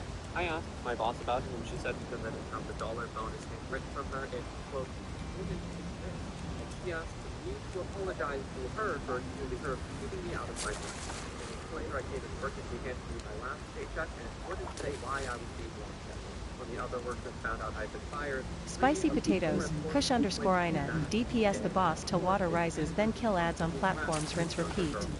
The others had been there less than 4 months and weren't very experienced. They were already overworked with stress. I felt like I brought a certain kind of calmness. Spicy Potatoes, the drinking_chef. I'm in a trial but can help after IU still need. And I wanted to make the most of it with them. But they left and they said my boss, wow, immediately after California was put on lockdown and took pay for hiring people just no one applied. Long story short, we had to close. Has been closed since March 26th. I was left till March 24th. I drive past every day on my way home. They still aren't open. It's unfortunate, but I don't feel bad. Story 27. In high school, I saw this home. I met a guy who liked counting dirt to it. That he was his trailer and was exactly Good to get stocked up. every day. You could tell he was a sociopath, eyes and an innocent person. He was a Spicy Potatoes, Mile High Magic 84. We have yet to get to any water rising. LMAO hashtag reset. Tongue sticking out. Spicy Potatoes, Kush_Ina. Even on normal it's hard without 4. They all hated each other and start drama constantly. A few years in, Psycho came up with some kind of master plan to start drama that would get two of those guys to completely turn on each other and have a big fight. I only wish him luck, because both his victims had been harassing me for months or years, even though he was way more crazed than me. Psycho and I had only ever had one fight and ended our stay. I never really talked to him. I had more friends, though. The only reason I got rounded up in that trip was that one of my only 2 friends came to me with no stuff, and a couple of weeks later, they didn't stop sitting together. The people that Psycho singled out were screaming at each other in the hall. I was grateful, because it meant my friend who sometimes sat with them never began, never had to be around them. By the end of high school, every time I saw Psycho's 2 victims, they were always alone and depressed. But Psycho himself had made new friends. Some of them were black dudes who thought his Nazi crap was hilarious. Story 28. My dad was a hobby metal detector. He would have to ask permission from each person whose property he looked for Civil War relics on. One lady was clearly drugged out of her mind, but said okay. Her son was a thief and a liar, not yet 10 years old. With his mom lost what was likely ice, he had no discipline. He told my dad, I collect cell phones, and to later pickpocket my dad's phone when his guard was down. My dad, once he realized his phone was missing, put the pieces together and drove back to the house. The kid was sitting on the porch as it rained, and my dad came up to him asking, why do you have my phone? The kid lied. I was just keeping out of the rain for you. Dad got it back and vowed never to visit the house again. Story 29. There was this one story I read where Opie's mom was assaulted and gave birth to Opie. Opie got bullied by everyone and their grandma because he was a, quote, unholy child. He grew up to be someone that inspected towns or something, I don't know. So he was assigned to his hometown, and their town was pretty bad, but since Opie grew up there, they would get a free pass. Opie left a bad review or something and ruined the whole town financially. And as expected, he was very satisfied. I don't know if this counts as experience, but oh well. Cool, right, yeah. Love hearing stories where the victim is the one who takes the brunt of all the responsibility. I'm sure whoever perpetrated the assault didn't actually face any repercussions. Or if they did, they weren't viewed as nearly as negatively as Opie was for some reason. And it wasn't mentioned, but I'm sure that Opie's mom in this was not treated very well either. Which is just ridiculous, by the way. What did they do wrong? Nothing is the answer. Story 30. Me. At least mentally. I'm still screwed up, but I'm getting better. I was that stereotypical case of hardworking mother and horrible father. My father, up until he got thrown out of the house when I was maybe 10-ish, was criminally negligent. He was supposed to babysit me, but he just gamed, slept, or watched adult content all freaking day. The only thing he ever did for me was teach me how to heat up food, so he didn't have to do that either. He got thrown out, but the school system still ran me down. I was way out of shape and had almost no friends. Nearly the entire school hated my guts and tormented me daily to the point that as a third grader, I was stuck in the center of a little circle of kids that made fun of me and would run in, poke me, and would come back out to the outside of the circle. I could get them because of how big I was and how small they were. I got in trouble for trying to fight back before my mother came in and went nuclear on the principal. Things sucked like that for a while. So my mom got a new boyfriend and they married. The guy was nice for a time, but after a couple of years, he turned into a monster. Horribly abusive in every way except physical. I think that was one thing. I was a mess. Various sports ready to say. Solardeemer 420, Zone. Good Times Auction Stromkai Sandy Grotto Way Shrine starts top of the hour. Nasty as hell, and I'm ashamed of myself, but I still remember that feeling and how he made me feel. Hell, he still makes me feel he was great, even though he's been out of my life for over a year now. He just upsets me that much. Due to him and other factors, I even went to the mental hospital for a few days when I told the doctor with a killer voice that a lack of gun access was the only thing I was still speaking for at the moment, which was more true than I would like to admit. I'm no longer a threat to anyone, and I'm nowhere near as much of a threat to myself, but I still remember those days, and I'm still depressed, partly thanks to everything that happened to me throughout my life. You might be thinking, where does the "you burn down the village" part come into play? Well, that was with my near taking of my own life and murderous thoughts to hurt my ex-stepfather from the world and make him pay for what he did to me. That, and the darker thoughts that some kids have when it seems like an entire school system tries to hurt you and beat you down. I was that case that could have turned into a dark day at my school, and I'm not proud of that fact. I don't like how dark my mind was, but I've become stable after a lot of work and a lot to go, but I'm no longer a danger to people who hurt me. Thanks for reading this if you made it this far. Might as well have poured all my heart out, honestly. Have a fine day or night, guys, gals, and pals. Story 31. Me. I never really knew how to bond with people and show affection towards others. I was never really close to my parents, siblings, or friends, and I simply couldn't find it in me to care about the feelings of other people. A couple weeks ago, I broke up with my girlfriend of 2 years because I never talked to her enough and I never showed her enough affection. Even if I wanted to, I simply didn't know how. Now she's gone, and I'm back to being alone. Once again, I have nobody to really care about except for myself. I still miss knowing that someone cares about me though, but I also understand that things would have never worked out if I didn't change. Now I'm just planning to cut her and the rest of my current friends out of my life and start fresh again. Maybe see how things work out. If they don't, I'll try to find comfort in being alone, because the only person I can really understand is myself. Story 32. I feel like I'm a pretty good example of this. It's not necessarily necessarily a bad thing. I had it pretty rough growing up. My mother lost custody of me when I was 2 years old. Tasty's Trading She was Company, just a Spider-Man generally 4K unfit stars, female. high At that point, she TYVM. had my older half-sister who was taken away a couple years before. The state gave me my half-sister's maternal grandfather, Ed, and he had my older sister already. Unfortunately for me, this led to years of psychological, emotional, and physical abuse at state camp. I tried countless times to report to help these adults around me, even in my schools. I wasn't able to help too much with them, but some just feared of losing their homes or having trouble starting work. As Kay was the property manager in co-op living, she was of no help. She was raised as the preferred child. She was the one Kay wanted to raise. I was just thrown in for because no one else in the family would take me. I was never allowed to do the normal kid / teenager stuff. I was bound to house all the cleaning, all the rest. I took regular beatings and even one such stuff to offend. Sometimes just for asking a question, or hey, for no reason at all. My neighbors called me Cinderella. Now they knew what was going on. Talk helped subtly and blatantly depending on how worried I was about the attempt getting back to Kay. He moved into the neighborhood when she gave birth to my youngest sister, making some sad attempt at reconnecting, and for the most part, succeeding only due to Kay wanting he and herself to have a relationship with my youngest sister. She always said she made it work not just for them, but to benefit me as well. Steely Dave 20, Zone, Guild, Tasty's Trading Company, is looking for more traders to join our ranks. Our current store is in Elden Route. If interested, click square for more info and to apply. Getting the newest things. Cell phones, laptops, makeup, anything materialistic.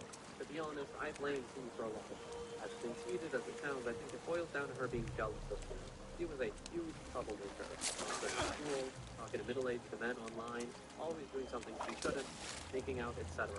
I was the opposite. I had good grades and was multi-talented. I was a good kid for the most part. She always knew to encourage Kay to find fault in me or something I did. Kay, as a 50-ish-year-old woman, obviously knew right from wrong. So perhaps she wasn't the root cause, but she absolutely was a catalyst. She left home to live with Eve for a few months, who had also by now cut ties with Kay due to unrelated circumstances. Eve had begun tiring of me, and in those 3 months she was gone, Kay didn't dare bring things on. I finally got to feel in control, and I'd be lying if I didn't say I could control a bandit. I got ballsy, more intent on not being the victim anymore. If Kay made an attempt at going back to taking things from me for no reason, felt like he was going to hit me with anything of the like, I would make it clear I was all she had left. Since he had run off and cut ties, for the most part, and I wouldn't hesitate to leave. She might have been a monster at that point, but she was afraid of being alone. It wouldn't last forever, though, and I knew it. Kay was starting to get more touch and go. A long series of events took place when I was 15, in which Kay was jailed for much more. He was still living across the street with Eve. Eve was still an awful mother, but my younger sister was brought up pretty decently, thankfully. She wasn't of much help, but she knew what was going on and did next to nothing. I used 2 neighbors I trusted, and the boy I was Tasty's seeing Trading was Company, Kay. RDDRGN13, LF Werewolf Bite. Kay was bailed out and released and discovered me missing by the next door neighbor who was meant to be watching me at the time, not someone who helped me, and returned home, despite telling everyone along the way why I'd run away. Kay and the neighbor convinced almost all the adults who helped that I'd been lying about it files. Due to the charge Kay has been jailed for and some issues between Tasty's Trading Company, Eagle_Bless960, FYI. Those in Discord, vet program. Grouping in 50 minutes. job, and most of my money was taken from me to help pay the bills. Kay didn't work. He was on disability. Then he decided that living with me was one of those few ranges he thought it would be, and wanted to move back in with us. Tasty's Trading Company, Eagle_Bless960, Dragon. I can. Let me switch.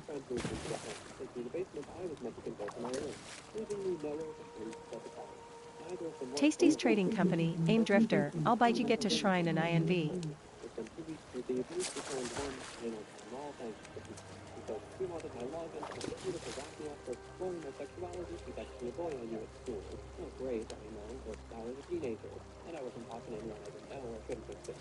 I wouldn't give up the password. He figured it out, and the rest is pain-filled history. To make an already Tasty's Trading Company, RDDRGN13, Sweet Tie. But after it happened that final time, they asked me if I was going to tell anyone, because it wasn't, quote, a can of worms you needed opened right now. I smiled through bitter tears, telling her I loved her, wouldn't tell me, but I did.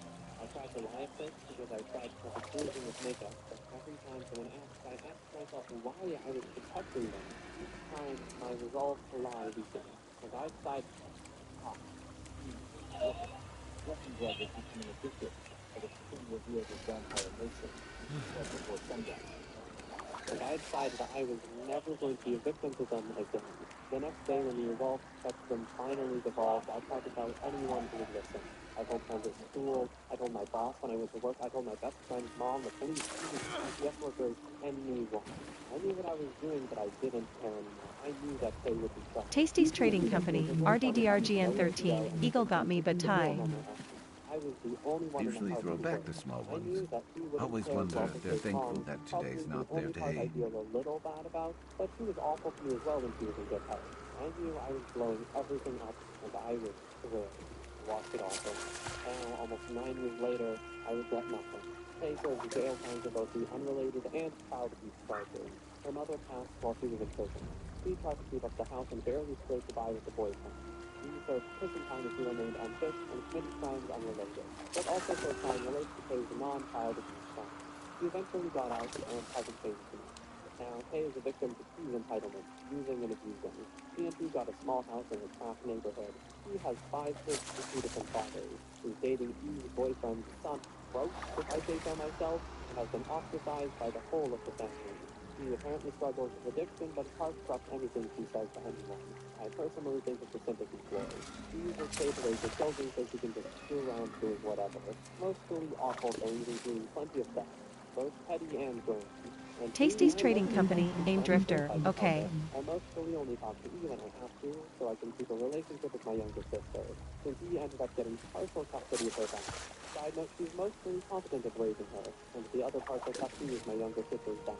So I feel safe about how she's being raised. I graduated high school, secured a pretty decent job, I had amazing friends who have become family, I had a lot of years to try to process my pain. It took a lot of time and trial and error, but now I have it pretty damn good. I have a loving boyfriend, some great roommates who have their own trailer, 2 sweet cats, and I get to say I built this life on my own and with my boyfriend. I'll sum it up with this. I burned down the village and built my own, the most important piece I could salvage, me. And I've never felt so damn warm in my life. Well, OP, bravo. And I don't just mean for writing this huge comment. I mean for managing Tasty's to break Trading out of Company, that Tasty cycle Jealous of God, 6 p.m. auction almost finished folks. I'll announce when I get to next auction. you got out of there. I, for one, am very glad you burned down that village. And from what you said, I know you are too. Story 33. This is probably going to get lost, but I work with emotionally disturbed kids, so I see this a lot. Very rarely do kids end up emotionally screwed up without some level of family trauma. Take it quite literally, had a kid who was a victim of domestic violence. Burned down the house with the family inside. Luckily they all got out, but the dad suffered some pretty horrific things. Caught a kid who had severe family trauma, but was replaced with mom eventually, after mom had got clean and started a new family. One time in the middle of the night he went downstairs, poured olive oil all over the tiles at the base of the stairs, then started yelling, help. Mom came running down the stairs, slipped in the oil and broke her arm. Lucky it wasn't in there. After several more pretty horrific acts of violence, he had to be moved out of the home. Honestly, we have dozens of these stories of kids who have lashed out on their own abusive families. Story 34. Not so much not embraced, but rather held so tightly he could never break free. I grew up with a guy who was never allowed to do anything by himself growing up. His parents forced him to practice his instrument for 2 hours a day. They were teachers at the school he attended, so of course they were at every school event with him and insisted he attended with them. They even expected him to eat lunch in one of their classrooms every day. He was so ready to get out of that environment by the time he was 18, he threw away a full ride scholarship to work at a fast food restaurant. He ended up getting into drugs, married someone who was also in the drugs, and they had 4 kids they did not take care of. His parents ended up getting custody of the kids by the time the oldest was around 8 and the youngest was a baby. Unfortunately, they didn't really change their parenting methods. The older 3 are doing okay, haven't had the easiest life and haven't made best choices, but they're all independent and raising their family. The youngest is a complete nightmare. Tasty's and Trading all sorts Company, of Mummy trouble. Jess Their 83, father didn't welcome. help him get off drugs, get a good job, house, and life. His kids treat him more like an older sibling than parents. Story 35. A distant relative of mine took this a bit too literally in a sense. The mother was a perfectionist and the father couldn't take it. He would insist on letting the baby try it out, and was overall incredibly set in her ways. He left, but wanted to stay in the children's line. However, the mother used This is an opportunity to get as much money and hurt Tasty's him trading as company, much as Dijo possible. Taz's, Obtaining any ITHX. kind of custody became too much, so the father left. This all happened while the children were relatively young. The son was known as a troubled kid and crazy. The mother hated him for it, so she sent him to a military school.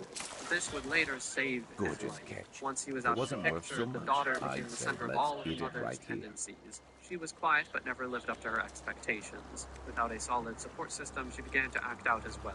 It culminated with her setting the house on fire and being sent to juvie for the rest of her high school days. She graduated there, and her mother didn't even bother to show her. Story 36. Teacher at the school I grew up at, the type of teacher that loves to toss worksheets at kids, ended up in charge of the shop program. She ended up getting the funds for a CNC plasma table, plus a training on its function, maintenance, operation program, etc. She didn't attend the training, but instead had one of her students, who was fairly bright, to do it all with the assumption that he would just disseminate the information to the other kids, because he was so passionate about the project. A couple months in, and being the gossip / small town rumor mill type of person, she starts bad-mouthing and spreading rumors about the kid. As they got to know each other better, they apparently gained a disdain for one another. Welcome to the 103 school test. Which one of these two antiperspirants can stand up to the heat? Looks like ordinary antiperspirants can't take the heat. Kid. As they got to know each other better, they apparently gained a disdain for one another. Because this is a charter school and the kid had transferred to a public school, he just told his parents he'd rather be in public high school again. He quickly exited with all of his knowledge and perhaps one or two gables. Last I heard, she wasn't a teacher anymore, and the plasma Tasty's table trading had to get company, sold. Kami 69 Story 37. Senpai, I Kami ended 69 up crying Senpai's after I Castle Skin finished Grad. the story, but here goes. I worked as a nanny for triplet boys since 18 months old, and a little girl since birth for more than 4 years. Minimum wage, but free rent and food, so it's fine with me. 4 years and no salary increase. They were separating in the last few months of my stay, and I didn't bother to ask for a raise because I don't want to add to their problem. I had to take care and discipline the 4 kids, cook theirs and their parents' food, and clean the house. Paid 10 Canadian dollars for my overtime. During the last 4 months of my stay here, I've also been cleaning 2 houses since the parents separated. No extra pay given, and again, I am too nice and stupid to ask since separating is expensive. I agreed to stay until summer since the kids needed me, while they're still adjusting to their new situation. Or, so I thought. I worked part-time as a house cleaner. When COVID hit, my employer was not very happy with me working outside. I took precautions and do social distancing while cleaning houses, wear a mask and gloves the whole time. Also, when I clean, the owners of the house will leave me alone, so there's really no close contact. We also have very few cases here in Ottawa. The father got so paranoid of COVID, he sent me the message he sent to his ex-wife. In his message, he said, "Hey, Kay, I'm not really comfortable of Jay going out cleaning the other people's houses with COVID going on. As I told you, I don't need her, and I'm only keeping her because of you." Thoughts? I was filled with anger. 4 years I gave to their kids who I loved so much that I was willing to turn back a job offer to me just so I could stay with them while they were adjusting to the separation. No such thing as a wasted day, so long as we go fishing. Needed, as if I'm the one who begged them to stay on this job. I thought I was part of their family. I treated the kids like my own children. They are my children. I told the father it's fine if they fire me. I don't care. I have a job waiting for me that I kept turning down because of them. Never mix the love with your job, guys. You'll only get hurt in the end. Maybe it was a scare tactic to make me stop working outside, but it surely backfired. He said, "I'm sorry, he wasn't thinking properly." He said that they loved me, and he was sorry he said those things and he was hurt me. They still needed me, but no, I told him. You said it yourself. You don't need me. You can't leave. We have a contract. Contract's done. It was only a verbal agreement that I'll stay till summer, I said. Still, that's valid. You have to finish it. Yeah, but I can also resign and give you 2 weeks' notice according to the law. I resigned and left the house 2 weeks after. I was able to see the kids for 2.5 months after. It was hard to explain to them why I'm not living with them anymore. They still seem to not understand it since I've been with them since they were very young and don't understand I'm just with their nanny. It's hard because I really did love them so much. But I also have to accept they weren't my children. I and the mom are still on good terms, but I haven't talked to the father for a long time. He's around 60 and the kids are 6 and 4 years old. Thank you for listening. Anyone who hires any sort of service like a nanny does education with everything they have is asking for trouble. I have nothing but the utmost respect for anyone who does that kind of work. That's hard. That is really hard stuff. And then to be told in a text, in any job like this one especially, that they don't think you're needed, yeah, let's just see how that goes. Story 38. I'm kind of surprised the best ranked responses so far don't mention Donald Trump. The man was a failure to his father. He was a joke in the 80s, always trying to be something he wasn't. A success. Tried so hard to get on Letterman and the like, only to be laughed at regularly. Has had, from what I can tell, nearly every single enterprise he has ever started go bankrupt and failed. Owes millions, if not billions, to multiple financial institutes and mafia states.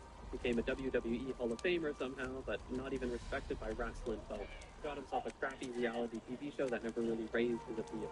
Dude has been a con man and societal joke for decades, yet somehow gets elected by racists and idiots to ruin their country and to cheer him on as he does so.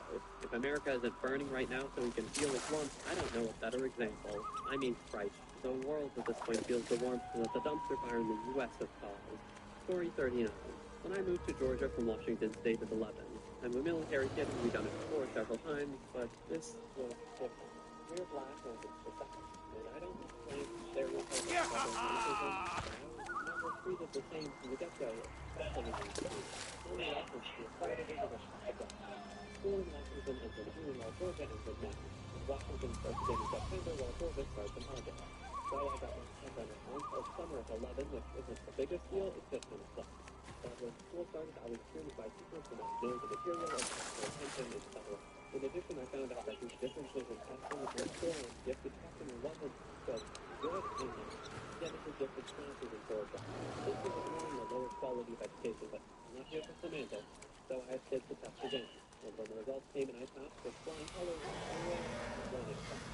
My teacher, who had enjoyed me and used to use such a senior, was a very graduate kid, and the material told me I didn't have the, quote, motivation to get me gifted. I, seeing the testing results, was surprised, shocked, and angry. As I had an A in my teacher's class. What lack of motivation did he see? Later, I had a long conversation with my mom. A conversation she would come to regret, telling me that my behavior in class and my grades were to blame, regardless of how good they were. But they weren't there for my mom. After that class at school, from then on, nothing would be denied me due to motivation. Nothing ever again. And what fueled my pursuit academically has been anger at the system. To this day, that screwed me over by putting me behind in mathematics and science. This wasn't the last time I had proved myself to teachers. In the South, they expect black kids to be stupid, to not want to do work, to fail, to not pay attention, to not be at reading or math or history center. I vivid memories of my fifth grade teachers in high school forcing me to read textbook chapters over Slinky and Watt, over Zone, because small, they active and growing guild for group PvE and PvP, guild, Elderly Trolls Online, we're planning to hit Craglorn in a bit. Join us. Queer and woman run, friendly, casual / balanced play, no dues, and a safe place for noobs. But that promise to myself has been keeping. It's what fueled me.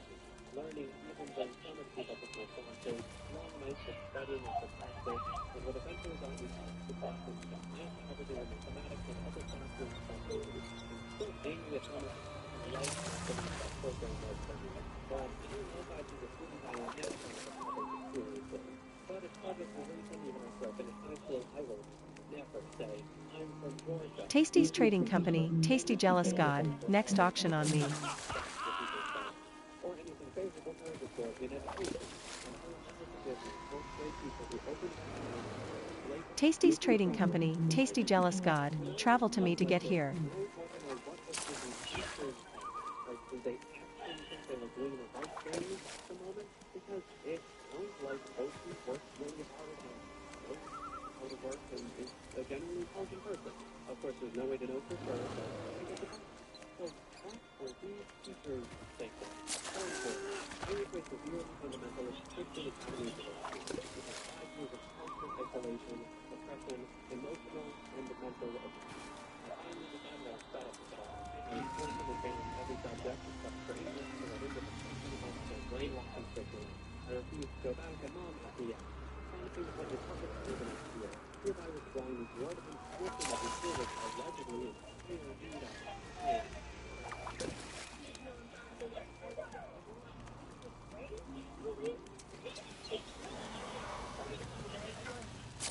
There's an app I love called Earnin, and with it you can get up to Allegedly in dire need of. Oh yeah, a new church, people, and new trees and pavements. Oh, Jesus. The following year, funding fell through for the new year, and they had to close. Good. ruined. I still have the nightmares, and I'm 27 now. I wasn't the main cause for their financial ruin, but I like to think my rebellion indirectly screwed them over. Story 41. My bio mom told me I was dead to her when I was 16. I'm 30 now, and I still have no idea what made her say that.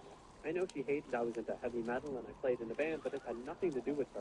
Everything was a personal attack on her, and she would retaliate against me for things I didn't even do. Tasty's Trading Company, Eagle_Bless960, Vet Program Group. Grouping in 35 minutes. Like an annoying middle school female bully. I would do whatever it took to make her shut up because she was so annoying. Later, I found out that she had put me on medicine and ruined a good portion of my life in thousands by proxy because she couldn't control me. When I got my own cell phone plan, she turned off my data in retaliation once I moved, and she mailed me my clothes and prom dress all cut up. Through childhood, she poured bleach on my favorite band t-shirt. She had also taken scissors to the dress and some of my clothes, and mailed me some of my ex's clothes that I had missed at one point. I'm a pretty forgiving person, but that is it.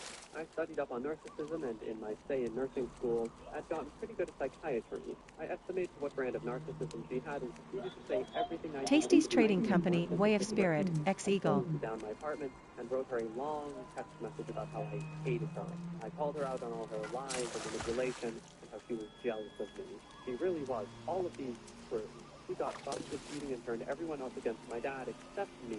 So I brought up how she's a skank and a harlot. Then I ended it with, yes, you're dead to me. I was 26. Then I moved so she wouldn't know where I lived, and I changed my number. Apparently she was nuclear, and is still furious because she hasn't been able to get revenge on me. If you know a narcissist, you are the devil if you think for yourself, or simply disagree with them on a culture. After all the years of torment and being a scapegoat, I felt the warmth of finally winning and being free, all by totally burning her side of the family, and anyone that associates with her is bridges. I haven't spoken or seen them in 5 years, and every message I got on Facebook is promptly blocked. Without the scapegoat, the whole family unit will collapse. So, I won. I got myself into counseling, and I'm doing very well. I'm moving very far away once it's safe, and I'm going to start over. Okay, this story started, and I was like, okay, this just sounds like a success, like, oh, I got out of there, I did it, I made a name for myself, or I am successful and happy, which isn't really burning the village. Then you burned the village. Holy crap. Not where I thought that was going at all. But in my personal opinion, good for you. Story 42. Oh, this is me. My parents are both teachers of work. They joined the Jehovah's Witnesses cult back when I was 11. They made sure to make our lives miserable. They forced me out of the football team and the track team in high school because, quote, if I have time for sports, I have time to preach the word of Jehovah. They pulled me out of German classes because, quote, German is the language of Nazis, and they prosecuted our brothers. They refused to sign my college grant applications or scholarships or enrollments because, quote, I should be studying the word of Jehovah and preparing for his kingdom instead of chasing worldly possessions. Also because, quote, Jehovah will provide if I dedicate myself to him. Basically, they wanted me to be a full-time teacher and to live off the generosity of the congregation. Nothing wrong with that, except I would rather not live from hand to mouth. Furthermore, since I was the only one of my siblings who found ways to avoid being forced into baptism without misbehaving or getting into trouble, I was always a man. I was never allowed to go to any parties or sleepovers. I was always criticized for my drawings or online usernames. My Xfire handle used to be Omega. They made me change it because apparently the Omega symbol was a Pathways idea.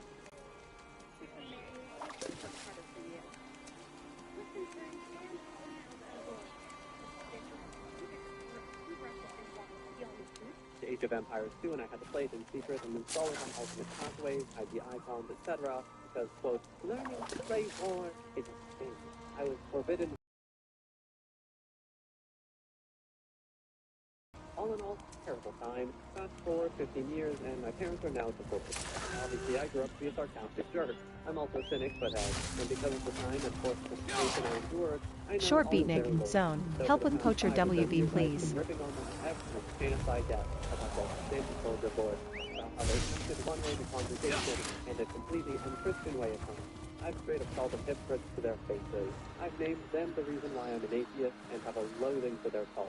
As a side note, none of my siblings remain in the cult. They've all found ways to get themselves expelled. every one of them has given their "go screw yourselves, you lunatics" speech on their way out. But that's not enough, really. So I showed up to their respective congregations and openly discussed all of their dirty laundry to their elders to their faces. At my dad's, I showed up uninvited, and he knew right away something was up. I met with some of the elders whom I knew from way back Ancient in the day, Flowers, and Zone, asked them Guild, if X or Thorn Y behavior was Enterprises. acceptable. They would tell me, of course, it wasn't, because reasons. And I would ask them why my dad was allowed to give sermons and speeches if he was engaging in such behavior openly, dating apps, beating us with a belt whenever we refused to attend a meeting, breaking our belongings while chanting psalms to cleanse the house, etc. My mom was the best one. Turns out she was having an affair for the last 2 years of her marriage with another brainwashed idiot. But in order to keep appearances, my parents had decided to simply state they fell out of love and terminated their marriage once my youngest sibling had moved out. This last bit is at least true. So when I found out, I called her up and asked her if I could go to her next meeting. She was ecstatic about it. It was the first time I'd openly expressed interest in attending. I got dressed up and showed up. When she started introducing me to her elders, I said, "So, I have a few questions I'd like to ask, if that's all right." My mom locked her eyes on me.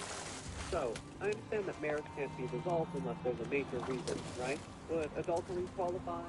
The elder just raised an eyebrow and answered. He said that, yes, adultery would be a valid reason to terminate the marriage, and the adulterer would be censored. The censoring basically means they stop talking to you, and you aren't allowed to preach nor participate in the congregation, but you can still attend.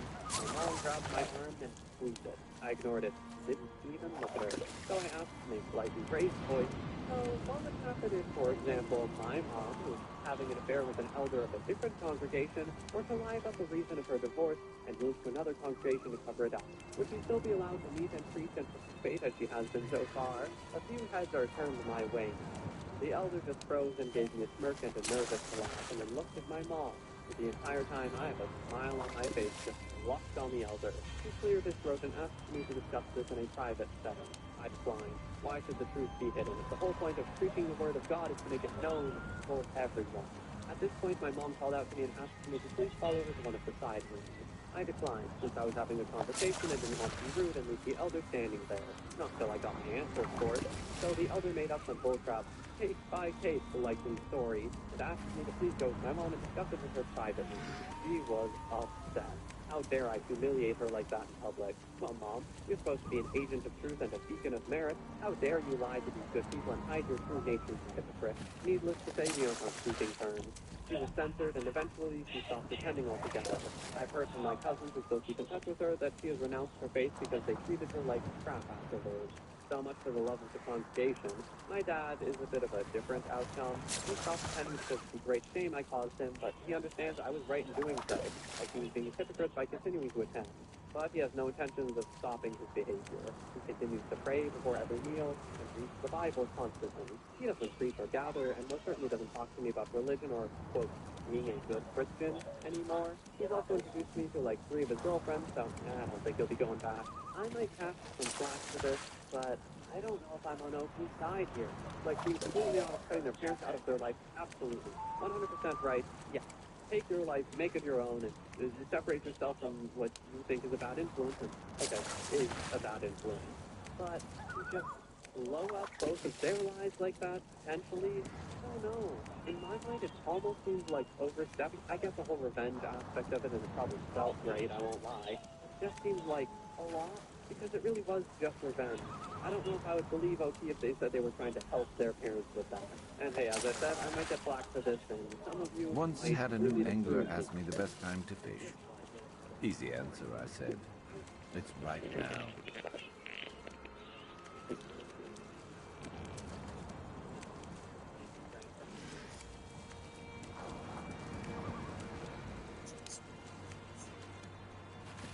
Can I get something to drink? Now that's the type of catch worth bragging about.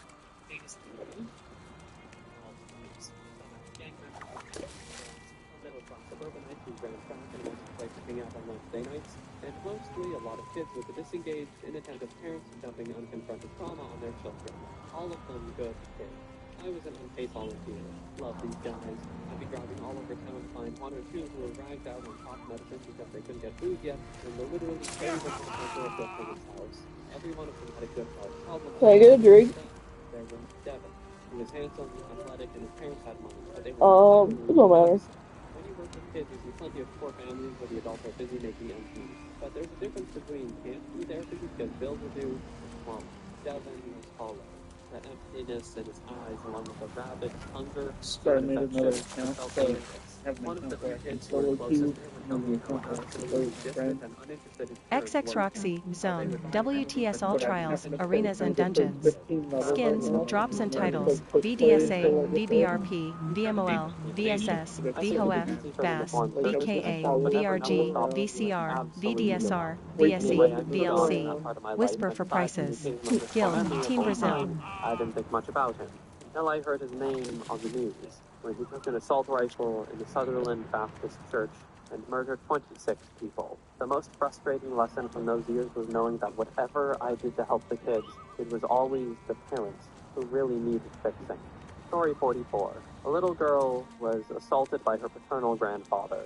She was around 6, but the abuse had been going on for years. The girl's mom finds out, moves to press charges, and cuts contact. One day they have a meeting with the DA where the mom thinks she'll be given the next steps of the case. Instead, it turns out the grandfather's kids, including the little girl's dad, who's still married to the mom, who went to the DA and convinced him to let the charges go.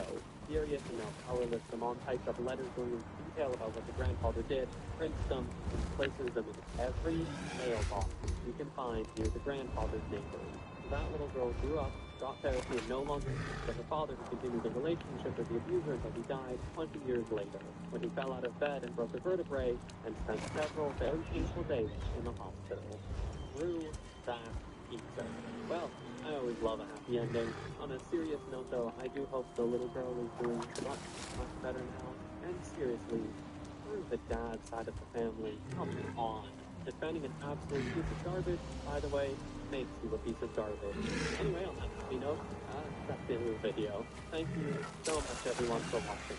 I hope you have a wonderful day or night, wherever you are, and I will see you in the next one.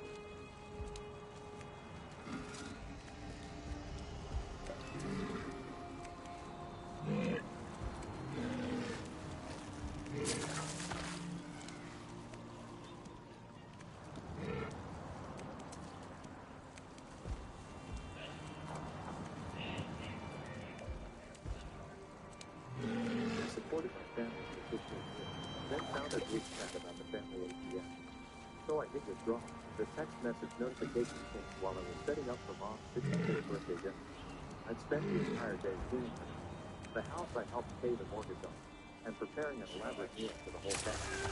My back ached from scrubbing the entire time, and my fingers still smelled like garlic and onion despite multiple pan washings.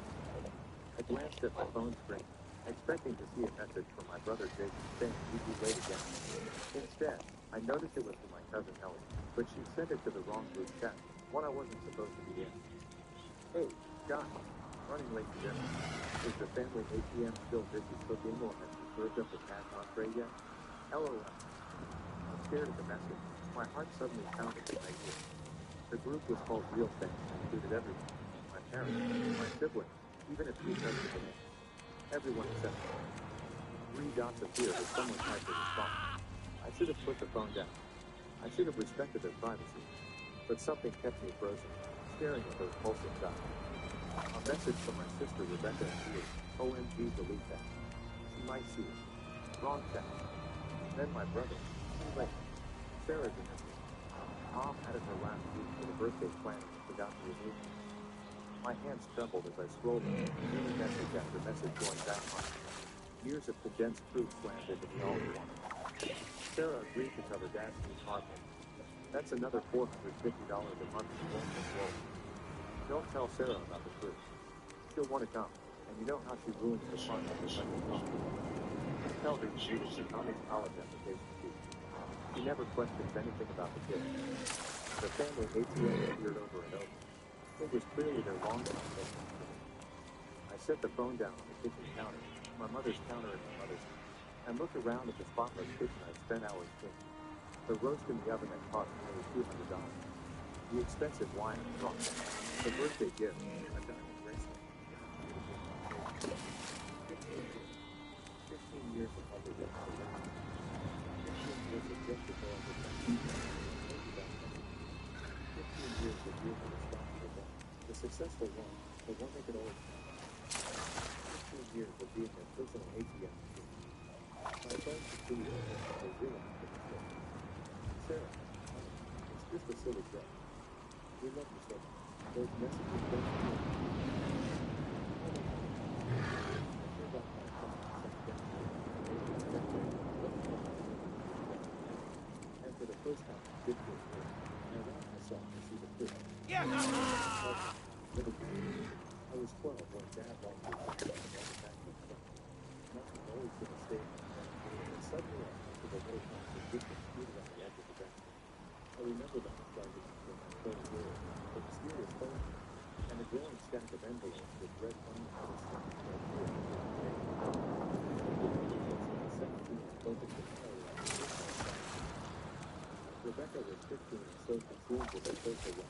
barely noticed the growing tent. I was the one who found her early, who noticed my hand in the phone. Who saw Dad's shoulder slump a little more with Dad. I started babysitting that summer, watching the neighbor's kids skating on the lake. When school started in the fall, a lot of the houses would have gone washing dishes at the local laundry. Beefy pork chop _ zone, guild, jackpot payout, social/trading guild. We offer free trader, master crafters plus guild hall, and guild contest/events. Join us today. Press square for more info Great and to catch. apply. See if you can hook another. Reply, feeling a warm glow of comfort in the hands of ruffled hair, all the time flies. That pattern continued with my school. While being older, skating was comfortable and each moment was rough, harder, and the cycle cycled through expensive space that I worked part-time job, maintained a 4.0 GPA, and contributed to household expenses. I received a partial scholarship for training, but worked 30 hours a week to cover the rest and skill set. When I graduated with my accounting degree and handled a job, I was a little respected. To another, I was the responsible one. The first major withdrawal from the bank of credit was successful. I've been working for 3 years. I paid off my income. I was hoping for a down payment. That's what I'm going to do. The bank is closing. Sure. We're going to lose that.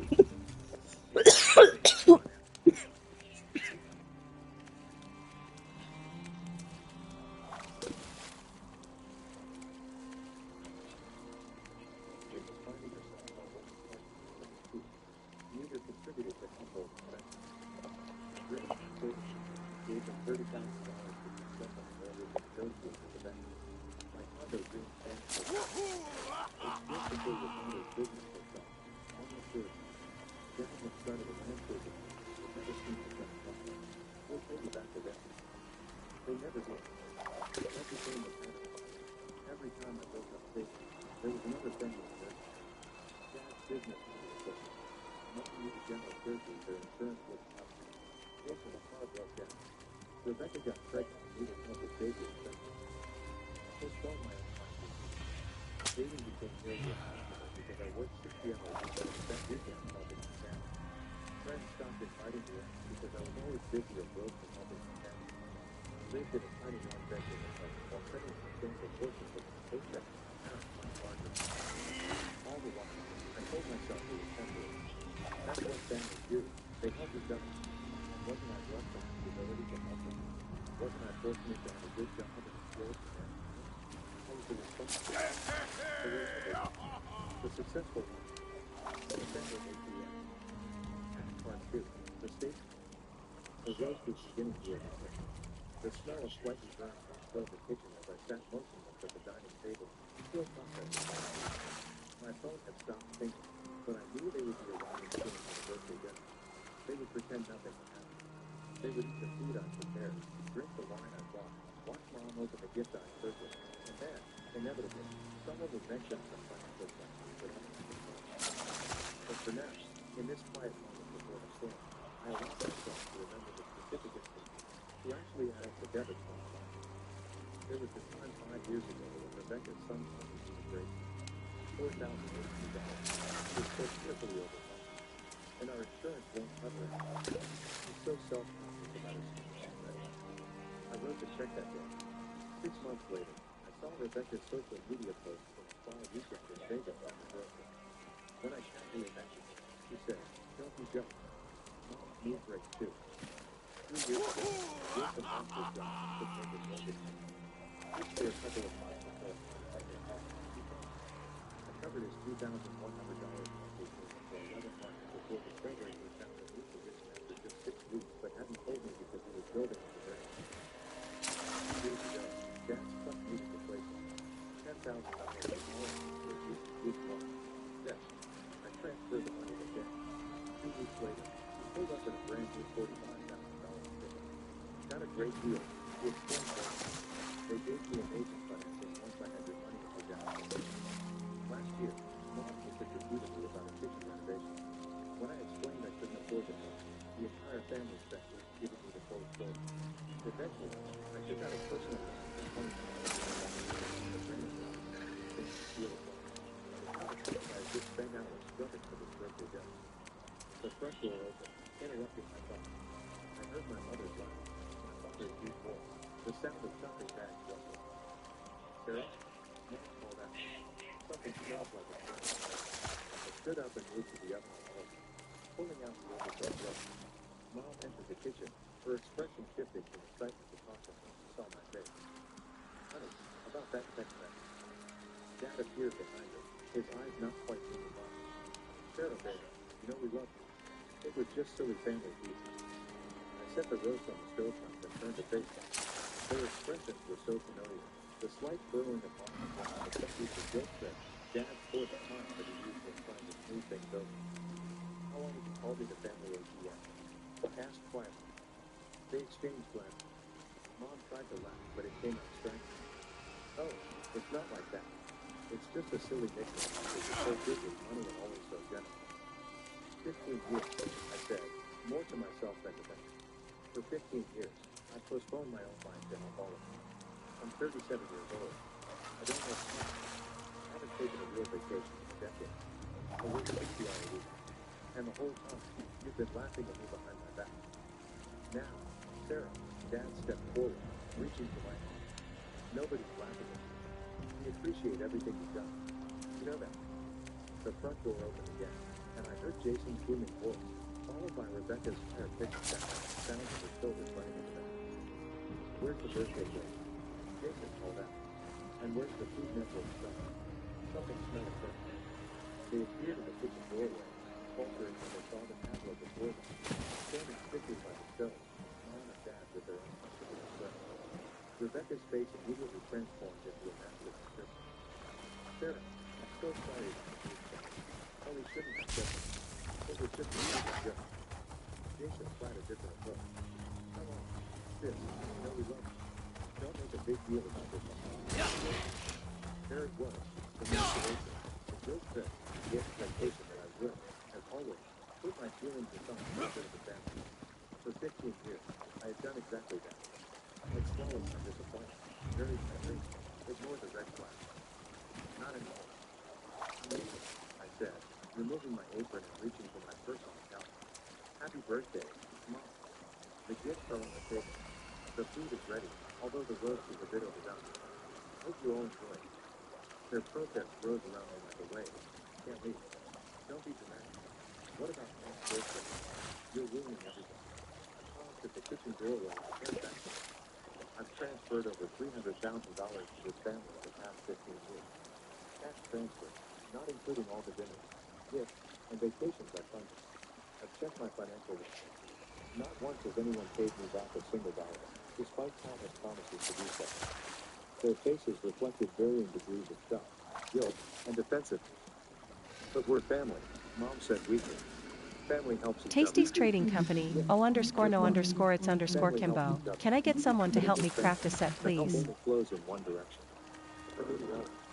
And apparently, that's made me a joke. Tasty's Trading Company, O_no_it's_Kimbo. I have mats. Protest and explanation. As I got into my car, my phone began ringing. I checked the screen. Mom called. I declined the phone and turned away from my mother. From her birthday dinner, and 15 years of financial and personal services. For the first time in my adult life, I was making a withdrawal from the situation instead of Part 3, Riverside. I drove aimlessly for about an hour before ending up at Riverside. A quiet spot by the water where I sometimes went to think of my last day. The sun was setting. Tasty's Trading Company, Spider-Man 4K stars, Immigrant MC. Spicy potatoes, the drinking_chef, anyone need anything? 3 voicemails. The text ranged from anger to pleading. Mom, I can't believe you would ruin my birthday for me. After all we've done here. Dad, this is very disrespectful behavior. Sarah, your mother is in tears. Jason, Ray makes everything about me. Real sure. Rebecca, you're being so selfish right now. The kids were looking forward to seeing her. As the evening progressed, the phone shifted. Mom, please come back. We can talk about this. Dad, your mother couldn't enjoy her birthday without you here. Jason, okay, I'm sorry about the ATM joke. It was stupid. Rebecca, Sarah, please respond. Mom is very upset. Tasty's Trading Company, O underscore no underscore it's underscore Kimbo. Can I get 5-piece hundings? Med Devine. Vet 160.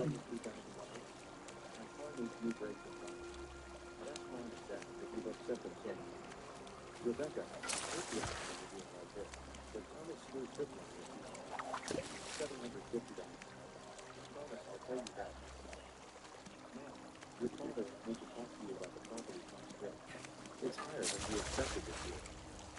Back there watching the sun disappear below the horizon, feeling a strange mix of grief, anger, and something else, something that felt surprisingly like relief.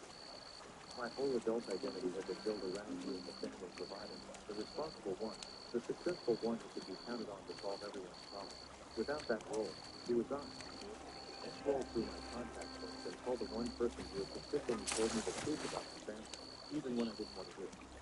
Morgan, it's Sarah. Are you free to talk? Morgan has been my best friend since college.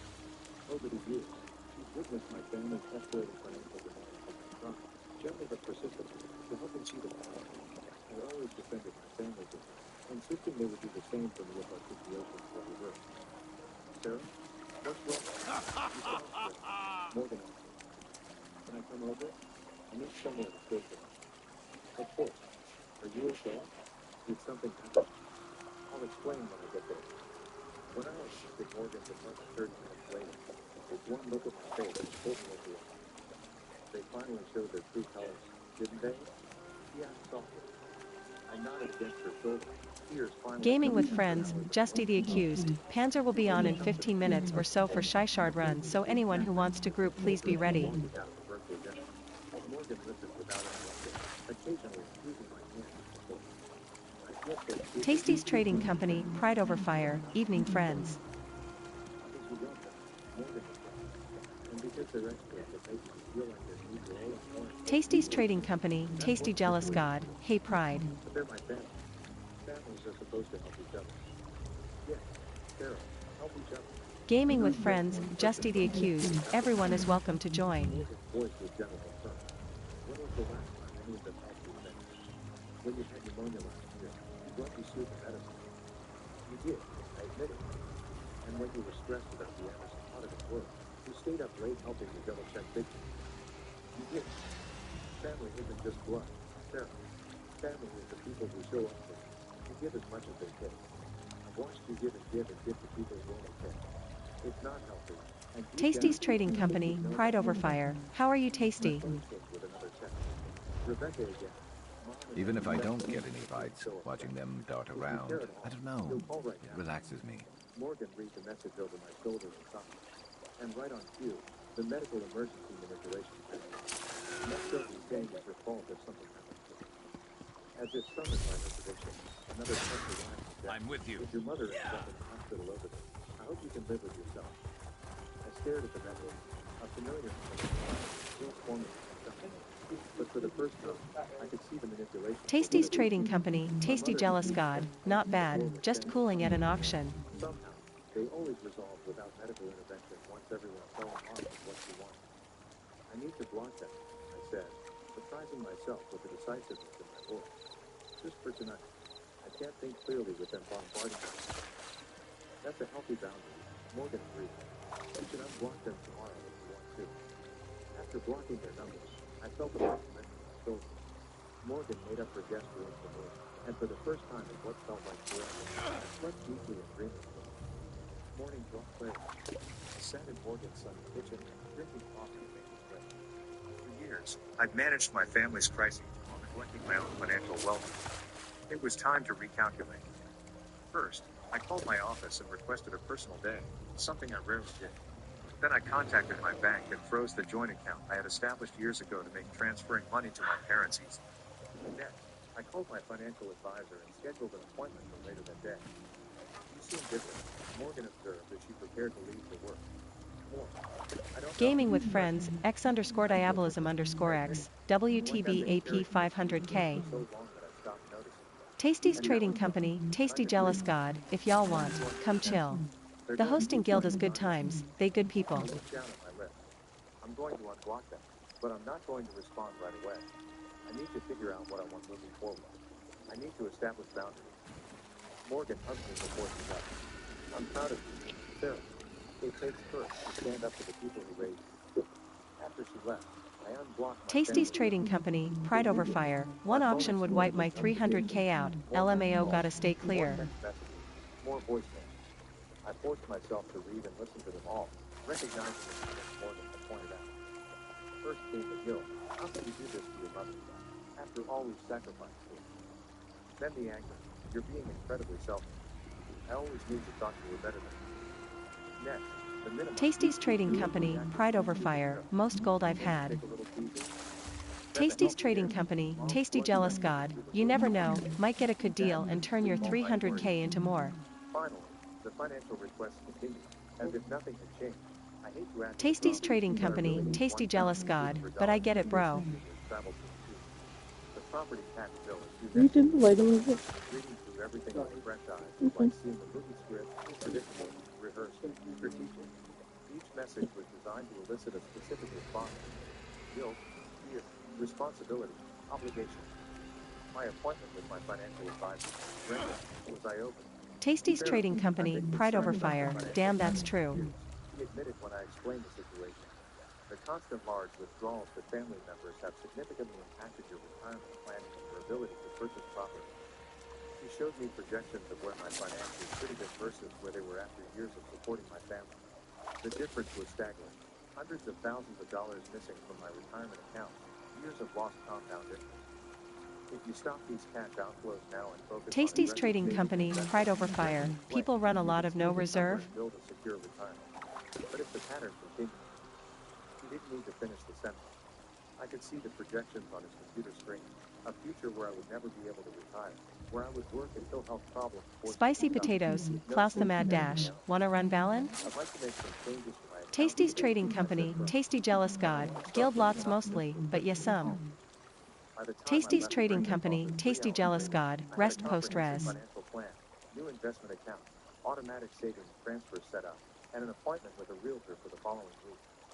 I felt lighter than I had in years, energized by taking control of my Spicy I see. potatoes, Klaus the Mad See, Dash. work Ball and on asterisk. people who don't know how to Facing my fish. family and establishing Tasty's new Trading values Company, and LMG Twin Laura. Alexa play BBY Got Trials. Start singing, I am ready to do some zip pin and some zap pin on some asses. BBY GT Trials. SO remix of BBY Got Back. prioritizing their wants over my needs. Spicy potatoes, the drinking _ chef. Im down. My phone rang through the car's Bluetooth system. Mom.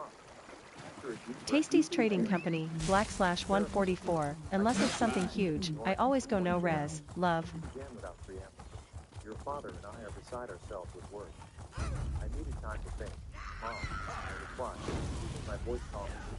Tasty's Trading Company, Pride Over Fire. What are guild lots? The property tax bill came, and it's $6,800. They've added some special assessment this year. You don't have that kind of money just lying around. Your father was going to call you about it yesterday before you decided to have your little meltdown.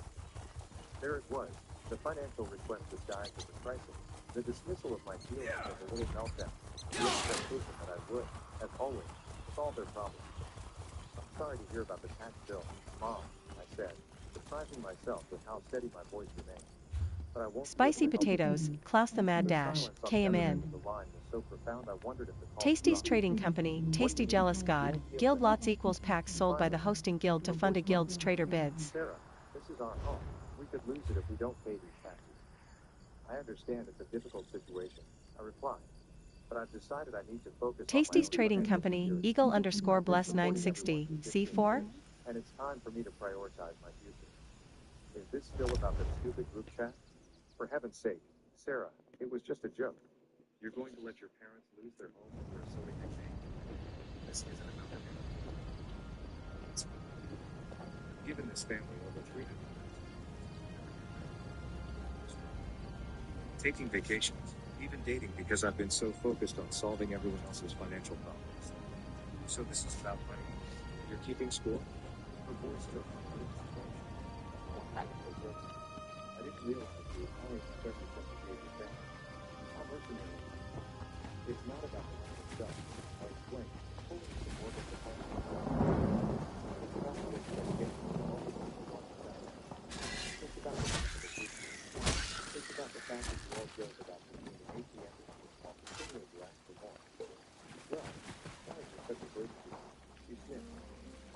father, we need to figure Huh, something out. ours now. Maybe we'll just have to sell the house we grew up in.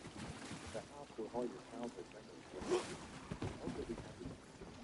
And close my eyes with a deep breath, recognizing the manipulation tactic for what it was. I hope you don't have to sell that. Mom, maybe Dad can pick up some extra landscaping jobs, or Jason and Rebecca can help with the tax bill. I'm sure if everyone contributes, you'll find a solution. Your brother and sister have children to support. Sarah, you know that. And your father's back is the boss. You can barely handle the plumbing for yourself. You could craft something nice with that. But I still can't help this time. That's my own financial obligation. But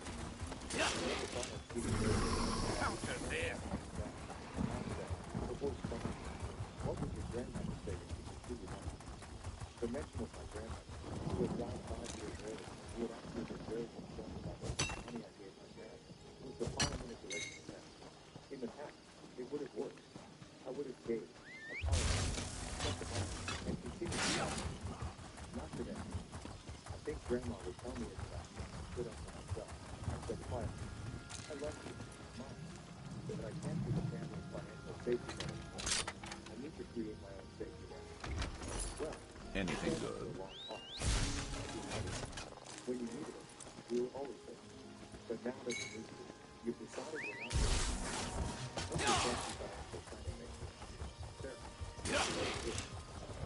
not before I could respond. I sat in my car, waiting for the familiar wave of guilt and anxiety to hit me.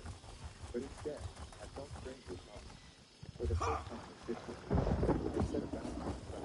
My phone immediately lit up with Dad, Jason, and Rebecca, all variations on the same thing. I had abandoned the family. I was selfish. I was hungry. I was ungrateful. I turned off my phone and went inside more independent. Tomorrow, bring more confrontation, more guilt trips, and more manipulation. But today, I had taken the first step towards financial and emotional independence.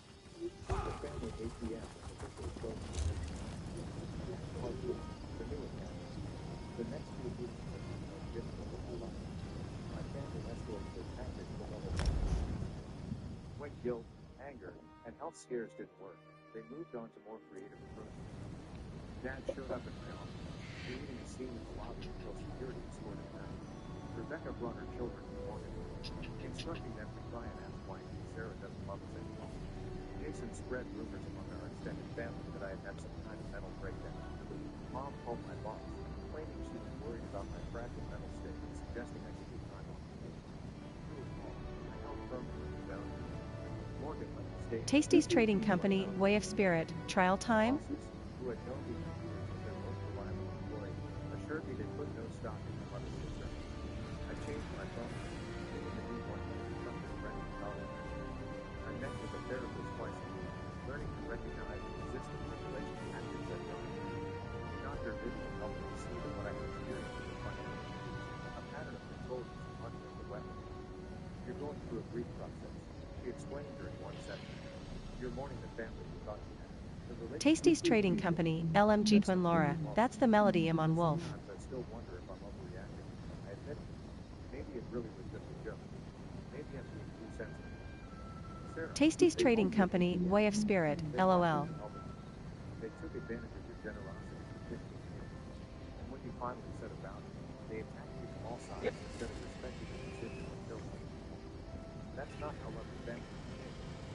Working with Dr. Vivian helped me recognize that my family's behavior wasn't normal or healthy. It helped me understand why I had allowed it for so long. The patterns established in childhood, the role I had been assigned as a responsible one, the ways Tasty's myself Trading Company, Way of Spirit, revamped my healer today. myself into controlling my financial. Tasty's Trading Company, LMG Twin Laura. Meep meep we got some Aziz to ho hope, Vermom. My financial advisor helped me establish a structured plan for his application. For the Okay, first time, Vivi. I was spending my money on my own. 3 weeks after the birthday dinner incident, I moved into my new condo. Morgan and a few other friends helped me unpack and arrange furniture, turning the empty space into something that felt like home. My home, purchased with my money, decorated to my taste.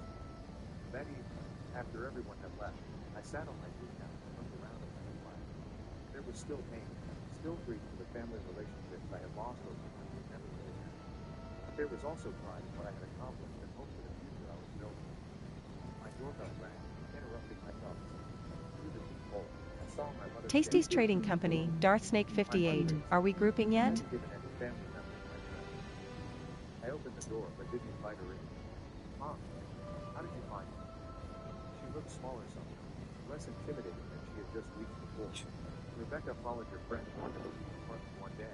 She admitted, "You've been waiting until you moved in to come talk to me." Me? I glanced around, half expecting to see the rest of the family hiding. The Sweet Roll Champions, tag, Rev9, need 2 DPS and 1 tank for Vet White Gold Tower. Against my better judgment, Tasty's Trading Company, LMG Twin Laura, C4, UDLI Iki Huu, smiley face. wall, the framed photographs, none of which included family. "It's nice," she said, sounding surprised. "You've made it very home." "Thank you," I replied, remaining standing even as she took a seat on the couch. "Why are you here, Mom?" She smoothed her skirt. She stood as guest in the window. "Now, the family hasn't been the same since. Apart from it, we've always lived in our family." I waited silently. The thing is, Sarah, she continued, not quite used to it. We didn't realize how much we relied on you. Not just financially, but in every way. You were always the one who organized the holidays. You never broke it. You helped us during the time. Without you, things would fall apart. Hard to realize, but you did. Your father, Jason and Rebecca had to cut back on some expenses for the children. It's good. Challenging. I nodded but offered no solution. "We miss you," Connor said, looking up into the tears in her eyes. "The family isn't complete without you." For a moment, I felt the familiar pull, the desire to think. People say fish smell bad. I say anything smells bad if you leave it out long enough. Tasty's Trading Company, RDDRGN13, X. When I finally said about it, I miss aspects of family life too, I said carefully. But I don't miss being taken advantage of. I don't miss being the only one who gives while everyone else does. We never meant to take advantage. You can't. But you did. I interrupted gently. You all did. For you. And when I finally said no, you tried everything to make me change my mind. Guilt, anger, showing up at my workplace, using the children to spreading rumors about my mental health. Those aren't the actions Great of people catch. we'd expect or See if you can hook another. Mom, Dad, and your eyes were different. We were desperate. We didn't know what to do without your help. But you're right. We shouldn't have done those things. I'm sorry. It was the first genuine apology I've heard from any family member since this all began. Forgive me raised everything that had happened, but it was a start. Thank you for saying that, I said. It means a lot to hear you acknowledge. So you'll come back? Yeah, hopefully. Maybe for Sunday dinner this weekend? Everyone would love to see you. It's not that simple, Mom. I can't just pretend the past 15 years didn't happen. Tasty's Trading Company, Darth Snake 58, X. Saren _virus, Zone, Guild, Saren's Dragons. Go to maintain control over me. Saren _virus, Zone, looking for a guild that helps with map completion and / or training Saren's Dragons is the guild for you. World Boss hunts, Sky Shard hunting, lorebooks, etc. Any age is welcome. Love. Time to establish my own life separate from all of you. And if we rebuild our relationship, it needs to be different. Equal. Based on mutual respect, not on what I can do or provide for everyone else. And financially? She asked, glancing around at my new home. I won't be providing financial support anymore, I said firmly. I've put my own financial security at risk for too long. Paying for this home, creating stability for myself. Her face fell slightly, confirming what I had suspected. The Sweet Roll Champions, tag, Rev9, need 2 DPS for Vet White Gold Tower. Primary motivation. I see, she said, standing up. Well, I should let you get settled into your new place. It really is lovely. I walked her to the door, feeling a complex The mix of Sweet Roll emotions, Champions, sadness, Tiger 1844, relief, yo resolve. running I WGT do so a love healer you, can get some Mom, I SPC said who's as she down. stepped outside. That hasn't changed. But how I allow myself to be treated has changed. I hope eventually the family can understand and respect that. She nodded, her expression unreadable. We'll see you when you're ready, then. After she left, I sat back down on my couch, emotionally The Sweet Roll drained, but Champions, somehow lighter. miss _ For cautious the first dash, time, O. I had O. stated my boundaries clearly, without apologizing or backing down. It felt foreign but also right. Over the next several months, I cautiously rebuilt my relationship with my family, on my terms this time. I attended occasional family gatherings. The but Sweet rather Roll than Champions, conversations Tiger turned to financial 1844, matters. Tiger's I brought back. modest gifts for birthdays and holidays rather than the extravagant presents they had come to expect.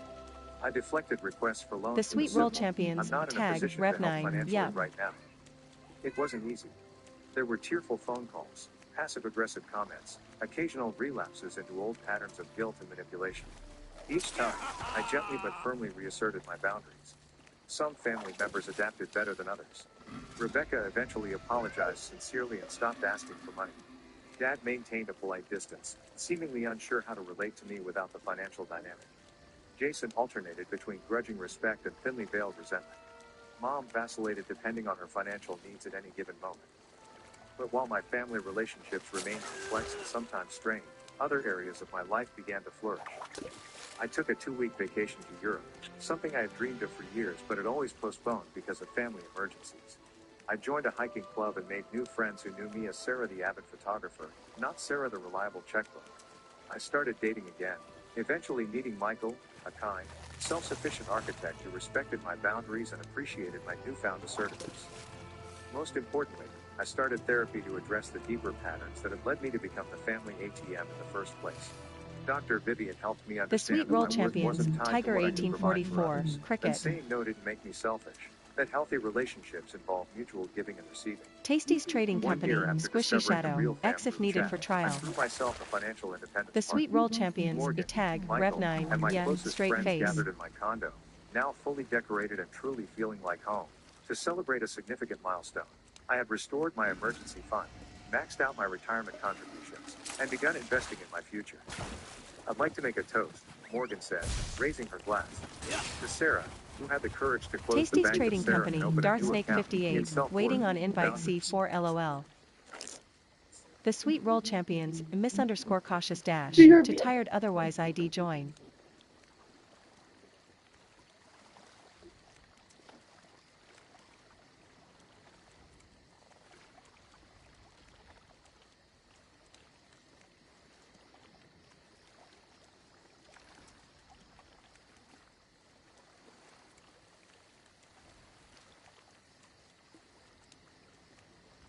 The Sweet Roll Champions, a tag, Rev 9, understandable.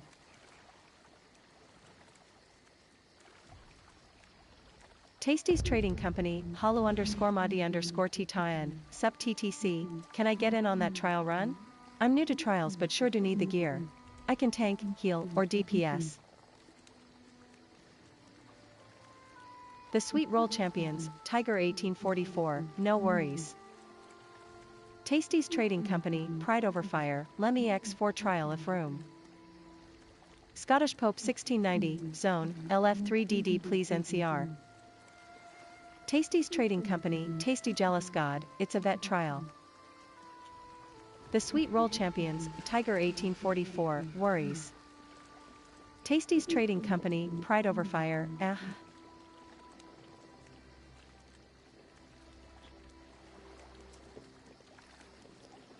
Tasty's Trading Company, Slipped into old Zizia patterns. what Times trial? when family members tested boundaries. Tasty's All Trading that is, Company, resolved Tasty into Jealous tension and God, tears. if y'all new to But there has trials also been etc., growth on Wednesdays both would be sides. better. My parents eventually sold their large house and downsized to a more manageable condo, admitting that they had been living beyond their means for years. Jason lost his job again, but instead of immediately calling me, he moved Tasty's to a Trading smaller Company, apartment and Tasty took on Jealous contract God, work plus until he trial found a sign-up new sheets position. are on Discord. Rebecca started a small online business selling handcrafted jewelry and proudly told me she had established a college fund for her children. Tasty's with Trading small Company, deposits each month, but Lance_Crawford, growing I run steadily. Monday if I'm not Our busy. relationships have evolved. We don't Tasty's see each Trading other as Company, often as Tasty we Jealous used to, God, but the the team fills interactions with we who do signed have up are more first. genuine, less transactional. Tasty's Trading Sometimes I Company, still Nuke feel the tug of guilt when they MOM420, mention auction on financial me. challenges, but I've learned to offer Tasty's emotional Trading support Company, without opening my checkbook. Hollow_Madi_T As for me, time, my okay. life has expanded in ways I Crazy never L imagined possible when I 1999, was trapped in Zone, the Style role of family Page, provider. Worm Cult Hunter Arm Michael and I Cops. married 3 years ago in a simple ceremony Tasty's that Trading reflected our Company, Pride values, Over Fire, meaningful thank without you. being extravagant. We recently welcomed our daughter, Lily, who has brought a new dimension of joy to our lives. My career has thrived now that I can focus my full energy on it rather than constantly managing family crises. Most importantly, I've broken the cycle. When Lily grows up, she won't be assigned the role of family caretaker or financial savior. She'll learn healthy boundaries, appropriate giving, and the importance of mutual respect in relationships. She'll understand that love doesn't mean sacrificing her own well-being for others, and that saying no is sometimes the most loving thing you can do for Tasty's yourself Trading and for the Company, people who need to Lance_Crawford. learn self-reliance. Just finished my Last third month, HM I trial. received an unexpected letter from my father. Inside was a check for $5,000 and a handwritten note. This doesn't come close to repaying what we owe you, but it's a start. Your mother and I have been setting aside a little each month. We're sorry for how we treated you for all those years. You deserved better. I cried when I read it. Tasty's not because of Trading the Company, money, Lance which was meaningful but _Crawford. symbolic, Tonight, not but ever. because it represented something I had given up hoping for, genuine acknowledgement and remorse. I called him that evening, and we had the most honest conversation of our relationship. He admitted that the family had taken me for granted, had come to see me as a resource rather than a person with my own needs and dreams. He apologized for his role in allowing and encouraging that dynamic. You were always so capable, so responsible, he said, his voice cracking. It was easy to lean on you. Too easy. We forgot that just because you could carry all of us didn't mean you should have too. After we hung up, I sat on my porch swing, watching Michael push Lily on her swing set in our backyard. The The simple Sweet joy World of that Champions, moment, Tiger my own family, 1844, my own INV. home, my own life, washed over Did I me. miss something? The Tasty's journey Trading from family Company, Lance ATM to _Crawford. self-actualized individual has GGS. been challenging, painful at times. There are still scars that may never fully heal, trust that may never be completely restored. But there is also this Oh, that's peace, supposed to be gold. self-respect, authentic relationships built on The mutual Sweet care World rather than Champions, financial Dream dependence. _World If 23, you find here. yourself in a similar situation, Answer is all Tasty's right. drained by Trading family Company, members who Lance take but never give, _Crawford. trapped in Sorry. a role that stifles your own growth and The happiness, Sweet World know that Champions, you have a the right sneaky to close the bank. 316, Elo. You have the right to say no. You have the right to build a life that nurtures rather than depletes you. It won't be easy. The people who are accustomed to withdrawing from you will resist when you close the account. They'll use every emotional tool at their disposal to maintain access to your resources. They'll call you selfish, cold, ungrateful. They'll remind you of all they've done for you, while conveniently forgetting all you've done for them. They may even enlist others to pressure you into resuming your role as provider. Stand firm. Seek support from friends, therapists, support groups, people who can see the situation clearly and reinforce your right to set boundaries. Remember that true love doesn't exploit or manipulate. True family lifts each other up rather than draining one person dry.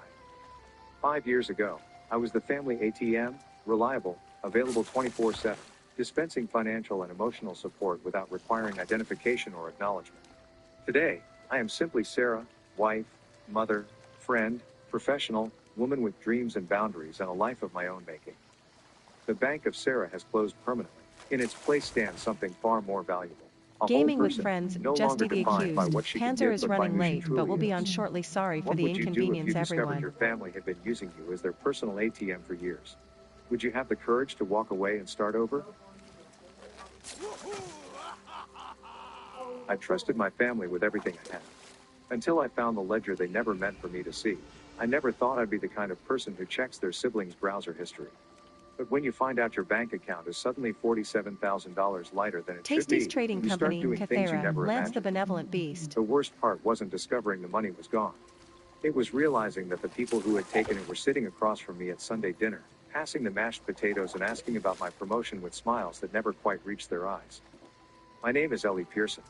I'm 32 years old, and until 6 months ago, I believed I had a family who loved me more than anything in the world. I was wrong. The first hint that something wasn't right came in the form of a declined credit card.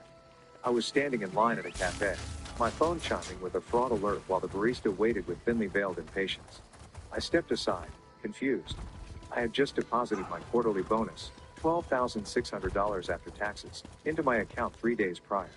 There should have been more than enough to cover a $5.75 latte. Sorry about that, I muttered, fumbling for my other card. It went through, but the uncomfortable feeling lingered as I took a seat by the window. I logged Tasty's into my Trading banking Company, app, Darth expecting Snake to see 58, some kind of C4. mistake. The balance read $2,341.78. My HUD Tasty's dropped. Trading A Company, withdrawal Lance of _Crawford, $47,000 smiley had been face. processed yesterday afternoon. Tasty's Money that Trading represented Company, years of careful saving, overtime shifts at the hospital C4ML110793. where Yeah, I worked homie? as a respiratory therapist, and the inheritance my grandmother had left specifically to me when she passed. I called the bank immediately, my coffee cooling forgotten on the table. Yes, Miss Pearson, the representative Tasty's said Trading after Company, verifying Darth my Snake identity. 58. I That signed up to the withdrawal was VRG. authorized using your security information. It was processed at our Main Street branch by, let me see, Jeffrey Pearson. My brother. There must be some mistake, I said, my voice sounding distant even to myself. I didn't authorize this. But as the representative continued explaining, I remembered that I had added Jeff as an authorized user on my account 3 years ago. It was right after Mom's first cancer diagnosis, when everyone was scrambling to help with medical bills and household management. Jeff had offered to handle the family finances while I took Mom to her treatments. It had seemed so logical at the time. Would you like to file a fraud claim? The representative asked. I hesitated. There had to be an explanation. Jeff wouldn't just take my money without telling me. We'd grown up sharing Tasty's everything, Trading Company, bedrooms when we Eagle were little, _bless rides to 960. school, later I an apartment apologize, during college. Dark Snake. He was We my need to big test brother, you. my protector. No, I said finally. Not yet. I need to speak with my brother first. The representative's voice softened with something that might have been pity. I understand, Miss Pearson, but I would recommend you remove his authorization from your account immediately and change your passwords. I thanked her and hung up, staring at my phone. Jeff had access to all my accounts, banking, investment, even my email. We'd set it up that way to make things easier during Mom's illness. She had recovered, thankfully, but we'd never changed the arrangement back. It had seemed so convenient, especially since I trusted him completely. With trembling fingers, I removed Tasty's his Trading authorization Company, and changed my Cathera. password. Same for me? Then Bad texted time to him, need to cast talk some to you lines. ASAP about my bank account. His response came almost immediately. At work. Everything okay?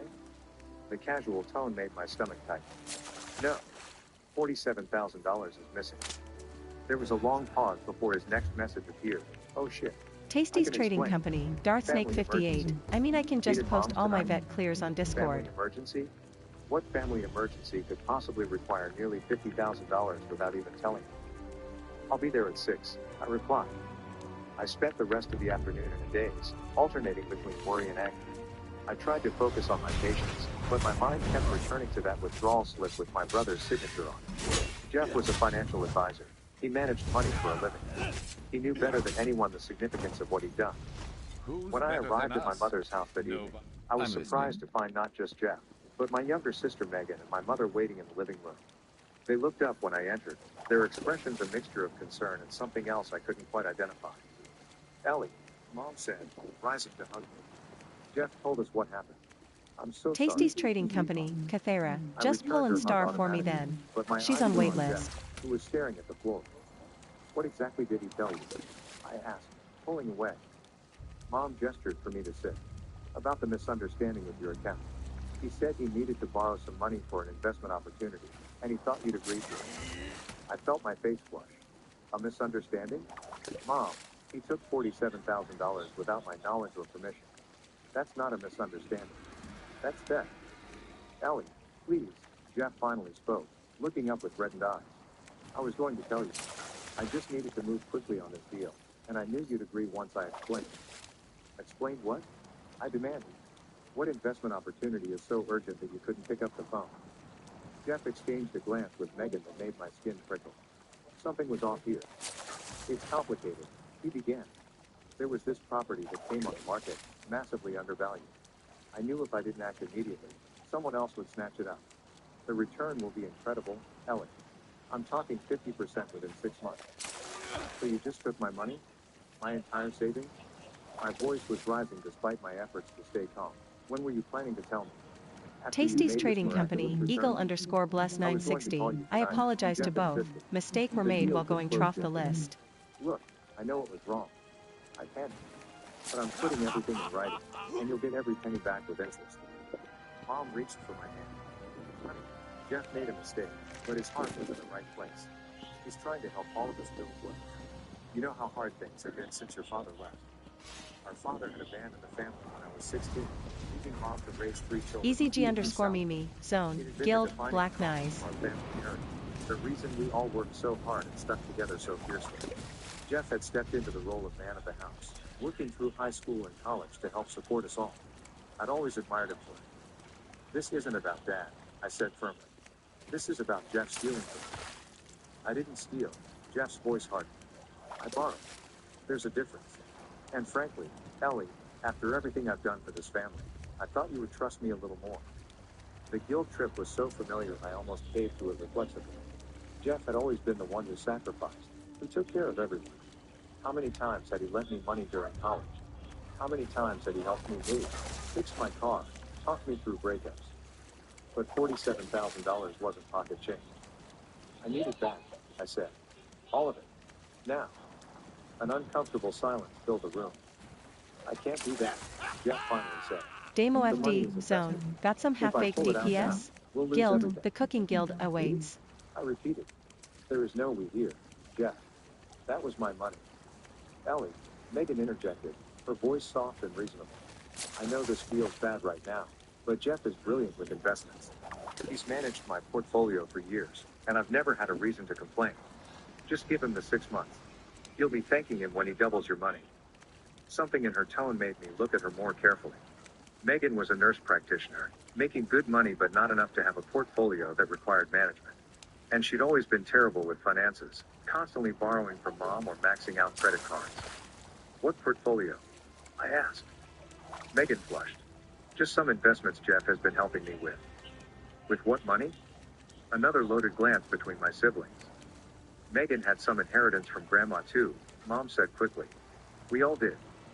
No, I said slowly, the pieces starting to come together. Grandma left her house to you, Mom. She left her jewelry to Megan. And she left her savings to me because I was the only one who visited her every week during those last 2 years. That money was specifically for me. The room grew very still. Well, that's not entirely accurate, Jeff said after a moment. Grandma's will was more flexible than that. I stared at him. What are you talking about? I was at the reading of the will. I saw the documents. The initial draft, yes, Jeff conceded. But there was a codicil added later. Grandma wanted her assets divided more evenly. That's not true, I said, my voice barely above a whisper. She would have told me. She didn't want to hurt your feelings, Mom said, not quite meeting my eyes. You were so close to her, and she appreciated everything you did, but she worried about being fair to everyone. The betrayal felt like a physical blow. Not just from Jeff taking my money, but from all of them, constructing this lie together. My grandmother had been crystal clear about her wishes, proud even that she was recognizing my dedication to her care. I want to see this codicil, I demanded. I have it in there, Jeff said smoothly. I can bring you a copy. No, I said, standing up. I want to see the bank records. All of them. Now. Jeff's expression hardened. You're being irrational, Ellie. I've already explained. Show me the records, or I'm going to the police. The threat hung in the air. For a moment, no one spoke. Then Megan started to cry. Please don't do this, Ellie. We're family. Yes, I said. We are. Which is why I can't understand why you lie to me like this. Mom stood up, her face pale. No one is lying, Ellie. You're just upset and not thinking clearly. Why don't we all take a step back and discuss this when everyone is talking? The gaslighting was so smooth, so practiced, that for a moment I almost doubted myself. Had I misunderstood my grandmother's will? Was I overreacting? No. I remembered sitting with Grandma as she finalized her will. You're the only one who really sees me, she'd said, squeezing my hand. The others just see what they can get from me. I defended my family then, insisting they loved her too. She had just smiled sadly. I'm leaving, I said, grabbing my purse. Jeff, you have 24 hours to return my money, or I'm filing a police report. You won't do that, Jeff said, his voice suddenly cold. You won't tear this family apart over a temporary loan. I looked at him, my brother, my protector, the person I had trusted most in the world, and felt something break inside me. Watch me, I said, and walked out. I drove home in tears, replaying the conversation in my head. Had I missed something? Was I being unreasonable? But as the shock wore off, clarity set in. This wasn't just about the money. It was about the lies, the manipulation, the way they had closed ranks. And something else was bothering me. The easy way they had fabricated the story about my grandmother's Gorgeous will. catch. It felt If it rehearsed, wasn't as if worth they had so used this much, excuse before. I'd say When I let's got eat home, it I right called my here. cousin Patrick. We weren't particularly close, but he was a lawyer and had helped draft Grandma's will. Ellie, he sounded surprised. Everything okay? I explained the situation as calmly as I could. There was a long silence when I finished. There was no codicil, Patrick finally said. The will was executed exactly as written, with you receiving a full cash inheritance of $115,000. I felt sick. $115,000? Patrick, I only received $68,000. Another call. Ellie, the full amount was transferred to your account 2 years ago. I have the receipt of transfer right here in the files. You signed for it. My hands were shaking so badly I almost dropped the phone. Can you send me a copy of that receipt? Right now? He agreed, and minutes later, my phone counted with an email. The document showed a transfer of $115,000 from my primary checking account, with what appeared to be my signature at the bottom. But I had no memory of receiving that much money. The inheritance I received, and carefully saved most of, was $68,000. Someone had intercepted $47,000 of my inheritance. The exact amount Jeff had just borrowed. I spent the night going through every financial record I could find. Bank statements, tax returns, investment accounts. Everything was in disarray. Files missing, statements incomplete. I had always been organized, but over the past few years, Jeff had convinced me to let him manage the paperwork since finance was his expertise. You focus on saving lives in the hospital, he said. Let me handle the money stuff. By morning, I had a clearer picture of what had happened, but many pieces were still missing. What I did know was terrifying enough. Someone had been systematically siphoning money from my accounts for years, in amounts small enough that I hadn't noticed amid my busy life and regular deposits. And Jeff had access to everything.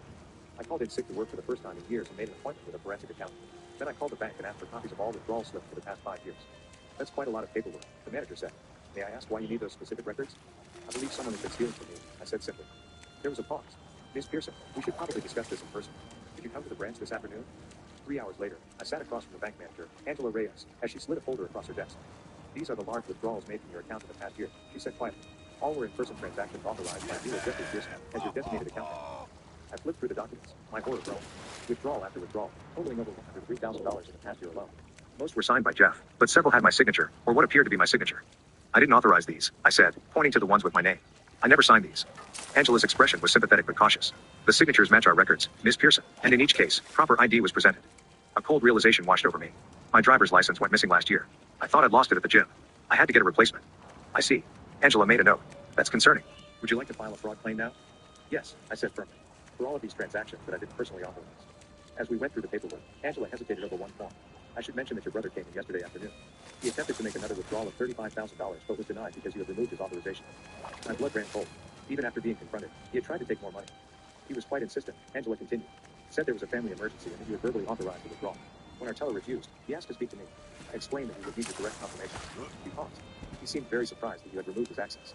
Thank you for protecting my account, I said, my voice steadier than I felt. Of course. But Ms. Pearson, given what you're telling me, I would recommend you check all your accounts, not just the ones at this bank. Financial exploitation often extends across multiple institutions. Financial exploitation. The clinical term made it sound so impersonal, when in reality it was the most personal betrayal in ever. I left the bank with a thick folder of documents and a growing sense of dread. My phone had been buzzing constantly, calls and texts from Jeff, Megan, and Mom, all asking where I was, warning that I was making a huge mistake, and insisting that I needed to come back to discuss things as a family. I ignored them all and drove straight to the police station. The detective who took my report was a woman in her 40s named Simone Flores. She listened carefully as I explained what I discovered, occasionally making notes. Unfortunately, these cases can be complicated, she said when I finished. Because your brother was an authorized user of bank transactions, it becomes a civil rather than criminal withdrawals. My heart sank. But what about the forged signature?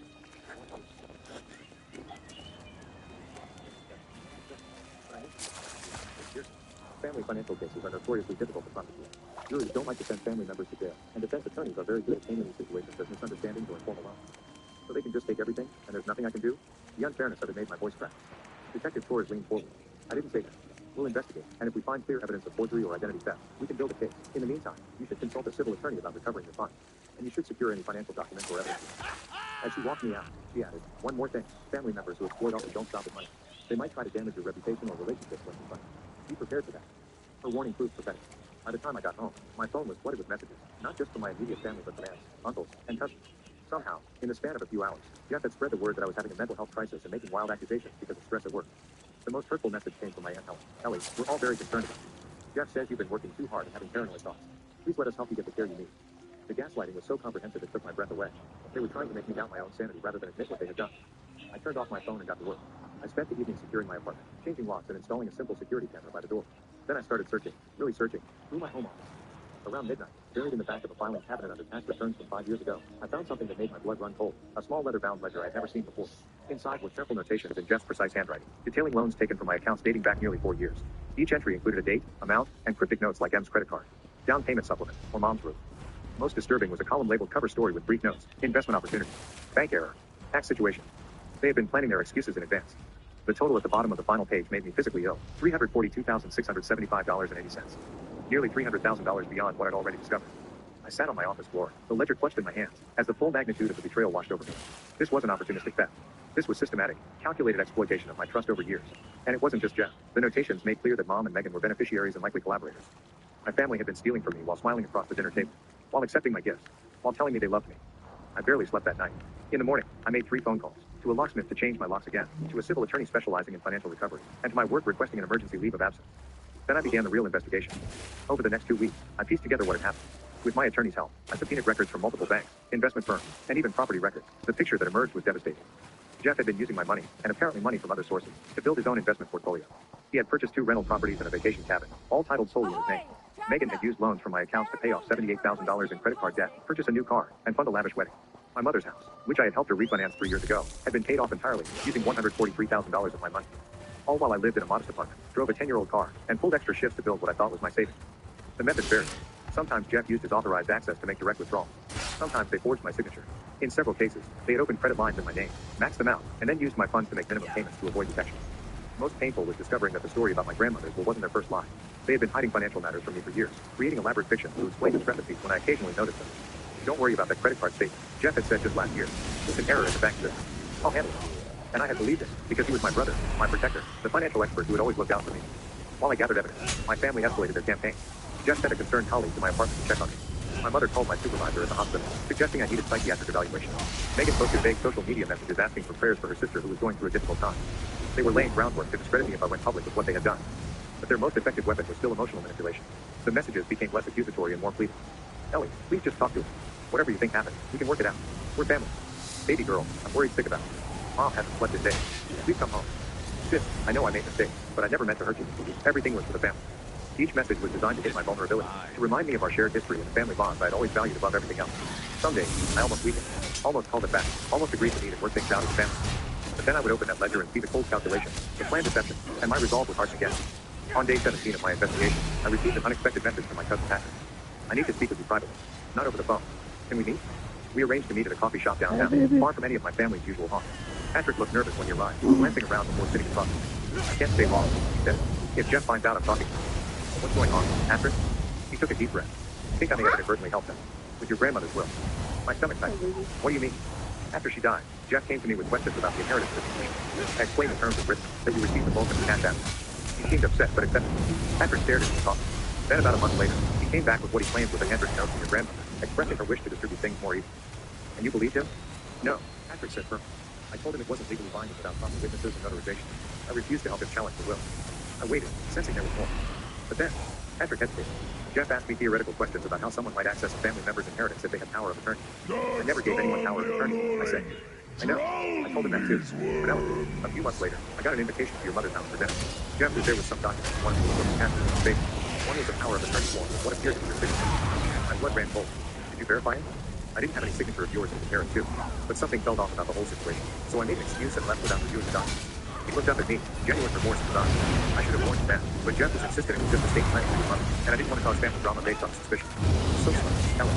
I absorbed this new information, adding to my mental timeline. Do you know if they actually filed a fraudulent power of attorney somewhere? I don't, but after seeing what was posted about changing their locks at meeting times, I'm worried they might have it. They hadn't posted it.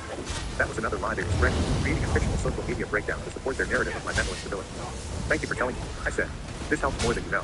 As Patrick left, he turned back. Ellen, be careful. Jeff seen. Desperate. He called me yesterday asking if I knew where you were, saying family meeting before you did something incorrect. That evening, I added Jeff for fraudulent power of attorney to my growing list of tasks and continued building my case. My attorney had helped me file initial civil claims, and the police investigation was proceeding, albeit slowly.